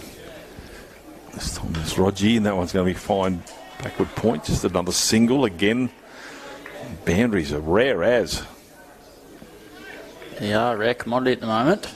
But look, Redlands have bowled absolutely beautifully. Since that power play, since that onslaught from Josh Brown at the top of the order, they've fought their way back, as we said, beautifully here. And great skills being shown too, I think, with a variety here with spin, and obviously Martin's bowling his wrist spin. You got Manenti bowling right arm finger spin, but then Joshy Layla with his change ups, and big bad Bezo coming in hitting the wicket nice and hard as well has been super effective. So there's a lot of variety in the Redlands attack. So if you can chop and change your bowls, which Marnus has done exceptionally well here, it does become quite difficult to line a bowler up. And with new batters constantly coming in, it does make things really difficult. Marnus is going to bring himself on from the northern end. I'm going to figure, and I'm not sure, Sam, you might have some idea, when Norths decided to play those other 2 overs, Basie will come back into attack and bowl one of those overs. That's my prediction, I think so. I think so. I think I'm with you there. I reckon that he's a key man in that power play. He bowled he could bowl quite a bit last year for the Heat in the power play as well. Oh, Marnus. He'd be absolutely filthy with that. Kryptonite out there. Man of Steel has got a chink. But yeah, he's savaging himself there, Marnus. 6 overs are remaining in the game, so that 2 of those are a power play. When does Joe Burns call that? He's still shaking his head at that catch from Simon Milenko. He just couldn't believe it. Yeah, it's not bad for an old fella. Or he calls himself an old fella. He's only early 30s, Simon. He's throwing a bit of mayo on there. Would it be 10 years ago you won the Peter Burge Medal? It's been a long time. Simon, yeah, probably would be. Close to. One's well hit into the ground. I think he won it the year after. Yeah, I think he won it and then went down to Tasmania, I think, the next season. So Marnus again, that was would have been a run out actually because that far down. Yeah, well, that's how far Lee Drennan had to go to get the ball to bring it back. He was actually almost at square leg. Crazy. Little Lee there behind the stumps, shuffling across. But unfortunately, ones and twos aren't going to do it at the minute. Was good footwork from Rogie. This one's full toss. He turns it into a full toss, drives it down. They're searching for their first boundary in a long time, and they finally get it, only because of a misfield. So finally they break the shackles of Vikings. Bit of a fumble out there in the deep, but good use of the feet from Harry Nielsen. And you can see him close the face of the bat there, sort of push that bottom hand through to get it wide of that long on fielder, get into the gap. And on this outfield, skidding away off this outfield, and poor Joshy Layla down there is sliding around in the wet. It's a bit dark down there too. Yeah, unfortunately couldn't reel it in. That's a lovely shot again. That might be the second boundary in 2 balls. It's a long way out there. They'll turn. It's going to be well fielded, and they'll just get the 2. Or did they get 3? I only got 2. There, great work. Yeah. Spencer Johnson out there, big throw. No, that way covered the ground nicely for a big boy. He's just doing his Joshy Brown impersonation. Who's quicker, Brownie or it's like the race of the mascots, isn't it? See another single here. Marnus will field that one himself. Look at that. So much energy, isn't there? He's like an energizer bunny. I mean, there was never another run. Look at that. Now, I would have busted and dislocated an elbow doing that for no reason. We're actually talking about this other day at training. He's very rarely. Is that called for power play, or was the umpire? Yeah, it is actually. Yes, power play now. So this is a moment, I think, and as we saw with the Redlands innings, there's a couple wickets early, but then they made quite a good use of that 2 over surge. So now is it going to be Bays? Yeah, as we spoke about before. You're right, John. Bays will come back on to bowl this first over of the power play here, and hopefully. It's exciting, these next 2 overs. We need some boundaries. Yep. Only had the one in the last little period there from last over from Harry Nielsen, but I think they were thinking about another bowling change anyway. When they saw the winding arm, they decided, right, Baisley, bring him back in. Because how many's he got, James? I reckon he's only bowled a 2, yeah. I reckon. He'll bowl, my thinking, the way they'll use him is he'll bowl 1 now in the surge, and then if it does get to the point, he'll bowl one of the last 2 overs of the innings, I reckon.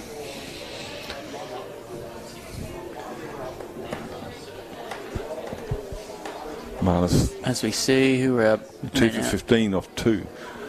Deep backward point and deep cover. That's it.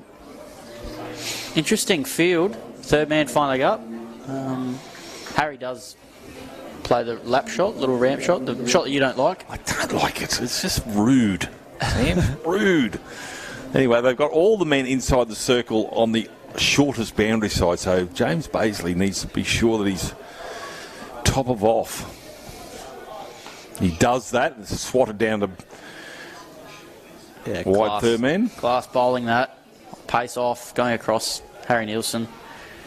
So there's only sort of 1 or 2 places he can hit it, and fortunately for Redlands, the fielders are in the right spot. Targeting's Rogie. Was it the right time to call it before we lose a wicket or get some runs, the power play, or would you left it to the last 2? I think they got to go now, Yep. to be honest. I Otherwise, I don't think they're going to get close. So Yep. need to go now and see if they can put some or change the momentum of the game. And this 2-over surge can do that if they play it well and get some boundaries away. But it's still very much in the Tigers' court here. James Paisley, giant of a man. That's a quick ball. Just the one again. So doing his job is James Paisley. He is, and as we spoke about before, yes, it's a new batter, and you generally want those guys squeezing that backward point, and I guess even if you're at short third man, but because of that surge, they're also aware that the batters are going to go a little bit harder, so you can afford to sit back on the ring. You're very happy at this point if you're Redlands if Norths are only taking singles, so you're not wanting to give away boundaries, so that's why you're seeing the fielders inside the ring, right on that inner circle. Paisley sets out from the southern end. That's one hoiked over square leg, a backward square, one bounced on. Oh, I think it might have been 6. It is 6. Well, they needed that. They needed that big time. Yeah, they certainly did. Lovely shot there from Harry Nielsen. Just stepped inside and shoveled over backward square leg there. But once again, the two fielders only allowed 2 fielders out. You don't have much margin for error, and batter's obviously allowed to move around his crease, so Harry's manipulated himself really well there to access that gap over the top of short fine leg. Field remains. Paisley, this one's outside off stump. Full, finds mid-off, no run. Well bowled again, got away with that.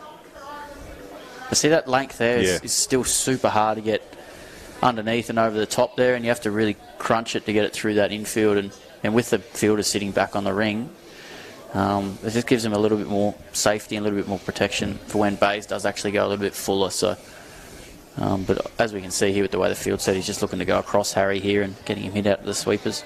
Nielsen crouches, steps back into his crease and swats it to. Well, they come through. That's good running.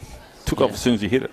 Always a single if the blokes are out on the inner circle, on the edge of the circle there. But beautiful bowling here from Paisley, and you can see why he's playing Big Bash. Obviously, we saw a bit earlier his hitting power, but he's also super effective with the ball, and executed really well there with the nice full Yorker at the base of the stumps. Paisley with the last ball of his third over and the last ball of the first over of the second power play. We worked that out. Swatted over extra cover, and that will be 4. Sorry, just forward a point actually. How good a shot it was. Good shot there from Roger, using his feet, give himself a bit of width to crunch that length ball over the top of forward point there. They definitely needed that boundary. You've got to try and maximise this 2 overs here. And if you're Bays, you're in Redlands and Marnessy, you're pretty happy with that over, to be honest. Happy to get out of that with minimal damage there. And as you see, Spencer Johnson, one of the other trump cards, bowling this second over the surge. Spencer Johnson, West Torrens, South Australia. So we've got a couple of players from West Torrens in this game, and 3 for 10, his best bowling figures. He'd love to get one here. 54 off 24. Tell you what, one big over here, this over now, one big over can change the momentum and complexion of this game. So, but I think it really rests a lot here on Harry Nielsen. So he would have seen a lot of Spencer around South Australia, obviously, and at the same club. West Torrens, Yeah. So both at the same club. So he probably would have faced Spencer quite a lot, and sort of knows his strengths. But then advertently, Spencer would know Harry's strengths as well. So it should be a good battle. Nielsen just pushes it and comes bowling. for a single, And this is really frustrating as a bowler watching cricket. The full ball, the Yorker, the shorter length one, that just doesn't bowl enough in this game. It's so hard to get away.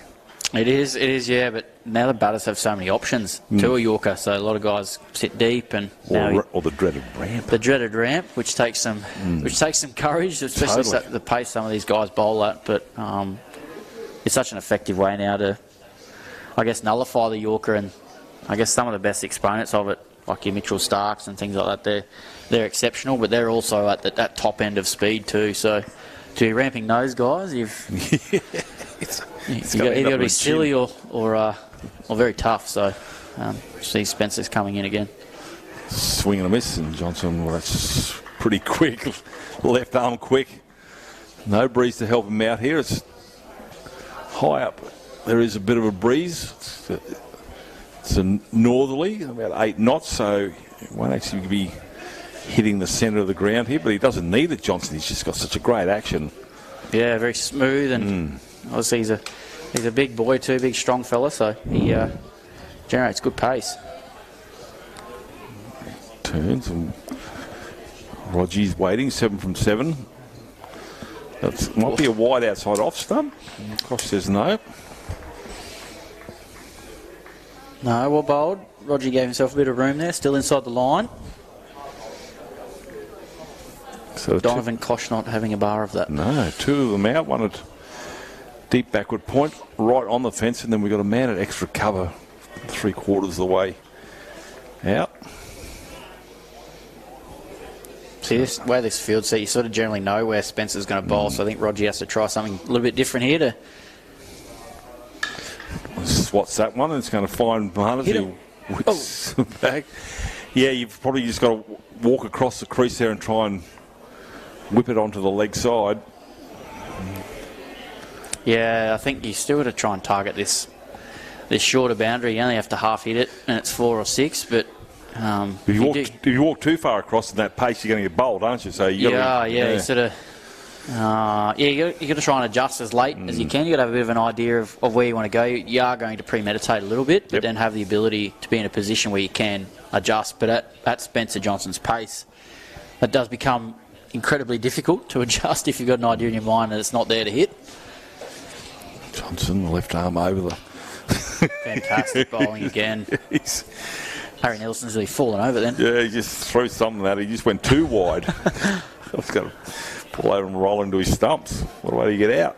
Right idea. Give himself some space to try and open up this offside where Harry's really strong. Obviously shorter side like we spoke about before, but Spencer has bowled beautifully all match so far and executed really well there. But that's, like we were saying before, that's almost a Yorker. So once again, they're still tricky to hit those that aren't quite a length ball to get underneath. So he's closing out well here, Spencer. It's a great action from Spencer. I just love it. Look at that. It's a wide ball outside off stump. He can't believe, he'd be pretty peeved if it was exactly the same spot before when it wasn't called, but that was... Touch and go there, but tough job umpiring. So. Well, he's experienced, isn't he? Oh, gosh, and to be honest, he's a pretty big unit. I'm not going to argue with him. No, definitely not. So, and I think since the dawn of time, Sam Truloff, an umpire, has never changed his decision unless it's come from upstairs. So. That is true, and don't have the luxury of having an upstairs option here, do we? So have to roll with what the umpire says and his decision. Yeah. End of the power play, so no damage done really to the Tigers. Yeah, they've done a great job there. Redlands, and fantastic 2 overs there from Bays and Spencer Johnson. They've bowled beautifully to their plan, and North's tried everything a little bit there to try and get a boundary away, but fantastic execution by those 2 quicks, and 2 very experienced quicks, and they're a couple of their trump cards as well. So my calculations are around about 16 runs and over required. Sam, you're a far more educated man with the abacus and the calculator. Am I somewhere near the money? 3 overs, 49 runs. You might. I'm not really sure. The part where you're mistaken is me being the genius here. I think 3/16 of 48. 16.33. I just worked that out in my head. Outstanding. Rain man here in the commentary box, Sammy Truloff. So here we go, Manetti. No one's going to be hit to the man in the deep mid wicket, just the one, and that makes it tougher again. So the run rate required climbs with every dot ball, or even a single, I should say. It'd be fair to say that the slow bowling options for Redlands have stalled things a little bit, whereas Norths only used the one slow bowling option, didn't they? Chowdhury, They still didn't. They didn't use McSweeney. No. Which we both found quite interesting, and probably viewers out there, knowing the Norths lineup and knowing Nathan, probably were a bit surprised that he didn't get utilised. Yeah, well, Marnus, Layla, certainly put the screen. Manetti. Yeah, he's bowled beautifully. Marnus bowled well, and Joshy Layla with his change of pace as well. He pretty much bowled that over one of the overs of pretty much a spin. Oh, that's gone high. Manetti looks to see if anybody else is going to have a go at it. He's going to die, but it was never going to be his catch. He's running on with the ball to the back of his head. He's lucky he didn't get doinked. Good effort. There's that gap wedge just chipping over the infield. That's it. Great effort from the big fella. He might take a bit of wind out there, I reckon. Hit the ground pretty hard. Him and Layla might end up near the ice. Manetti. Rogie comes out of his crease, swats that down. It's going to take a bit of reining in, and does so. And they scamper through. Yeah, those big pockets out on that far side, allowing for plenty of twos if you hit it either side of those deep men. But like we said before, we're needing up over 16 and over. Twos aren't real effective. They need some maximums, I think. Manetti to Rogie again, and Drennan's up at the stumps here. Oh, there's a chance for a caught and bowl, but I'll just get the single. I don't know whether Manetti got a digit on it or not. Yeah, he did. Little finger on the way through. Ouch. Well, he'll have ice on his hand, and Layla will have it on his shin. Cold night too. Always not great trying to catch the hard white ball at night time when it's a bit fresh outside. And you can lose those low flat ones with a white fence. And you can, yep. Net again. That's swatted, and it's going to fall safe as well. Jeez, they're picking the gaps here, the Vikings, but they're not picking the boundaries. No, they aren't. They're trying their darndest, but unfortunately, might need to try another option. Maybe I think possibly Rogie might need to give himself some room and try and go over the offside at the short side, or Harry Nielsen might need to go more offside. Oh, he's gone. Enough on it. Has he? No, down the throat and caught in the deep here. So well bowled there from Manetti. He gets another wicket. Labuschagne out in the deep. Fantastic hands, as we've spoken about. Very energetic in the field. One of the best players in the world, so he's not going to drop that. Tigers have got it now, I think, Sam. I'm not a betting man. I reckon so. And that's unless North's got a Bailey Stewart in the sheds. Or Brownie comes back out. Or Brownie gets the second go, but or I go out and bowl. Yeah, possibly. Yeah, that's the only way. There's 20 of each over. Might have to have the paramedics here to pick you up off the ground. Might do a shoulder or something. Might need a defib. Definitely. So, good comeback here from the Tigers. They were in all sorts of trouble. They lost the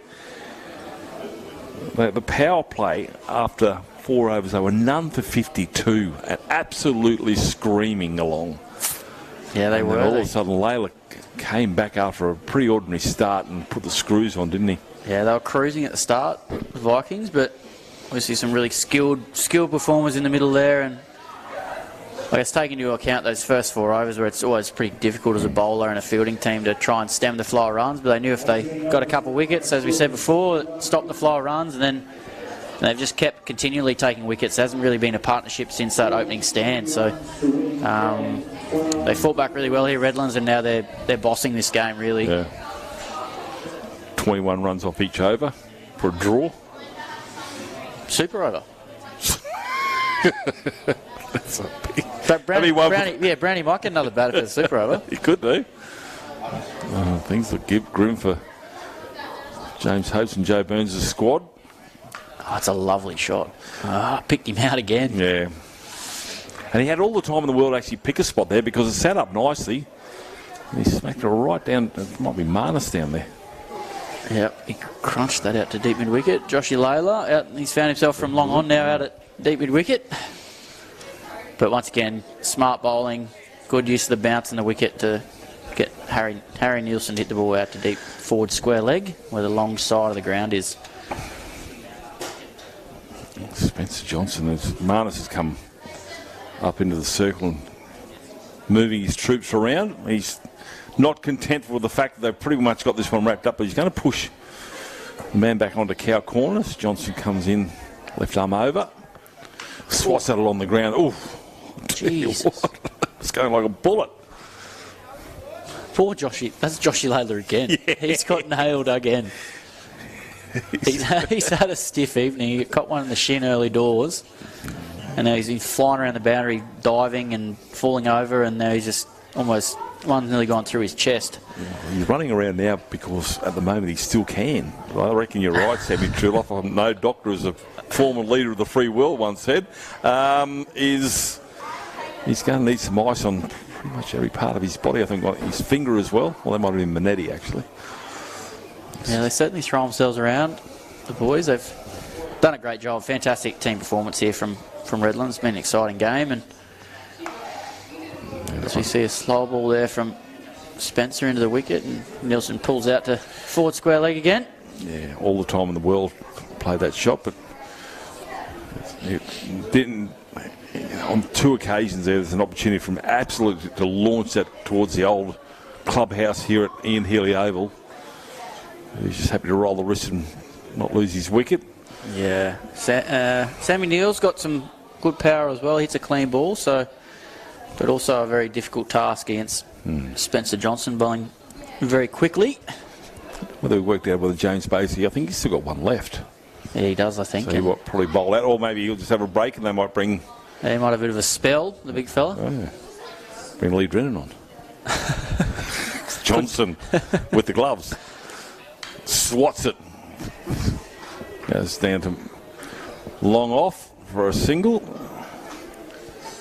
Yeah, as we can see there, it's just that extra yard or two of pace. I think Neely was looking to hit that over cow corner, but just that pace and it skidded through quite quickly and onto him a little bit faster than what he first thought. Still nailed it down to mid-off, but was obviously looking to go leg side there. So ball skidding on with the dew, but then Spencer's pretty slippery himself. So Harry Nielsen. Oh, pops that over the top of Johnson. Two, they get two here. Why not? Yeah, they will. Oh, I thought they went to the wrong end there, but Marnus is backing up. 2 off the total. Joshy Layla steaming in from the fence again. He's had some work to do tonight. The poor fella. But oh well. He's not a spring chicken either anymore, is he, Josh? No, I think he's close to 30. He's been around a little while, but he'll be happy with at this point in time, he'll be happy with a win, and he bounced back beautifully, as we spoke about before. I'd have to say he turned the game, Joshy Layla. Short balls, swats at it, and Lee Drennan will take that, and that's the end of the 19th over. One more to go. It was all falling apart for the Tigers, and they just had Layla come back and slowed things down. As you said, Sammy Truloff, they used their slower bowlers. All 3 of them have been very effective. Manetti, Labuschagne and Layla. And so I was surprised that as you mentioned, Sam, about Nathan McSweeney bowling 190 is always going to be a hard chase. Could have been minimised with another slower bowler, but hindsight's a wonderful thing.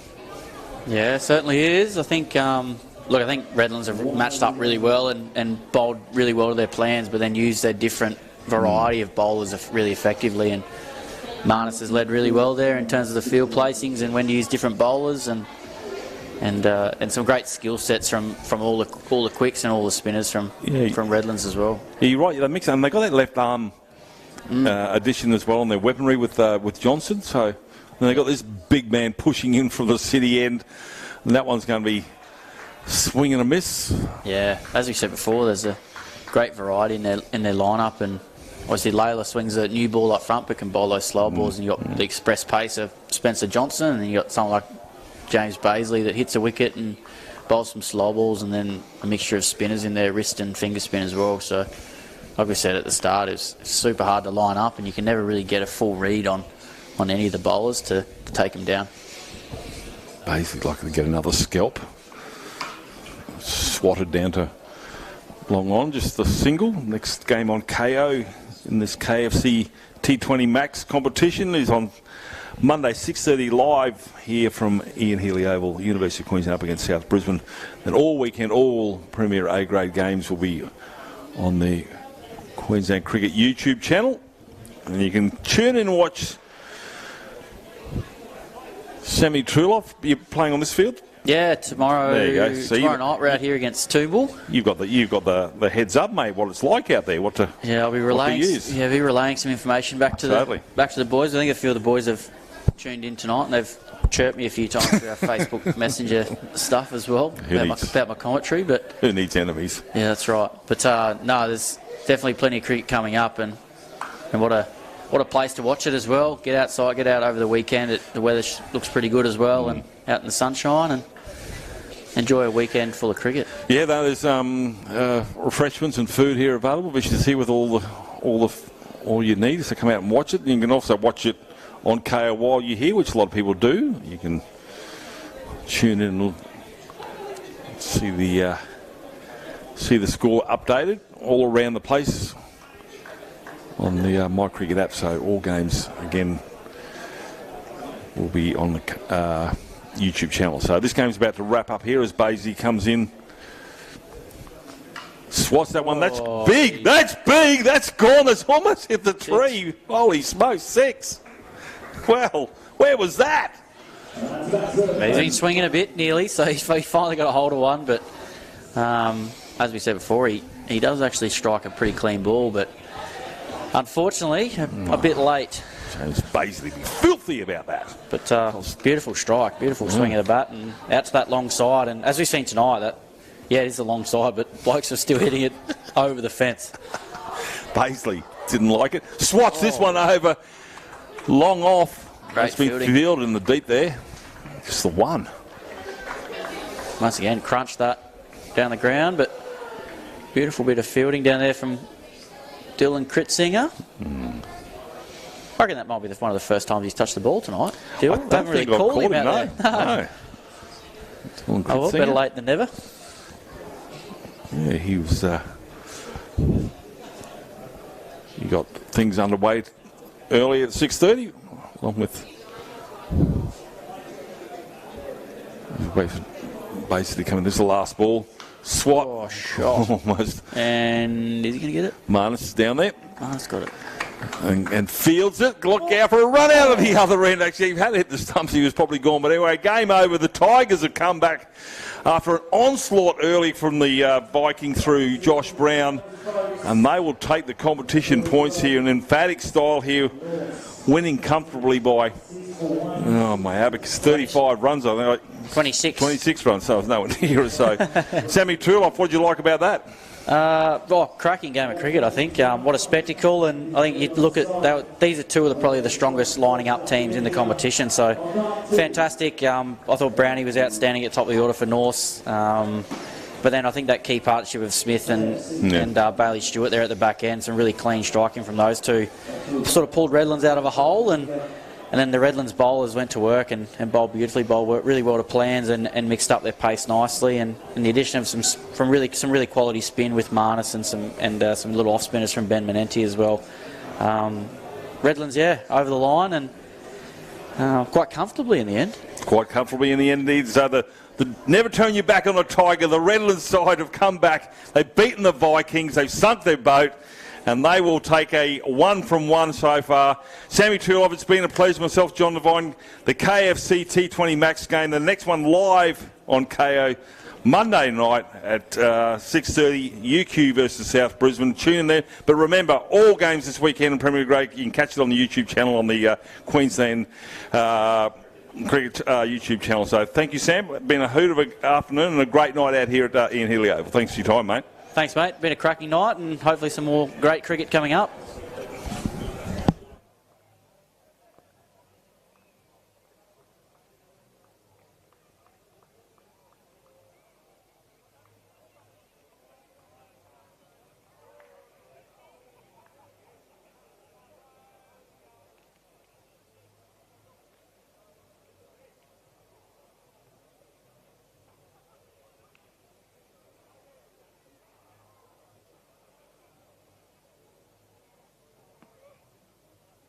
High in the sky is a chance for the kids, not for us.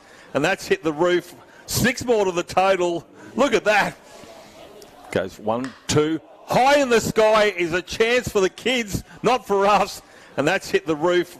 6 more to the... He's not going to catch it if it goes out there. Walks across. High in the sky. He's actually come in. And that is going to go all the way. For a moment there, I thought when he brought that bat...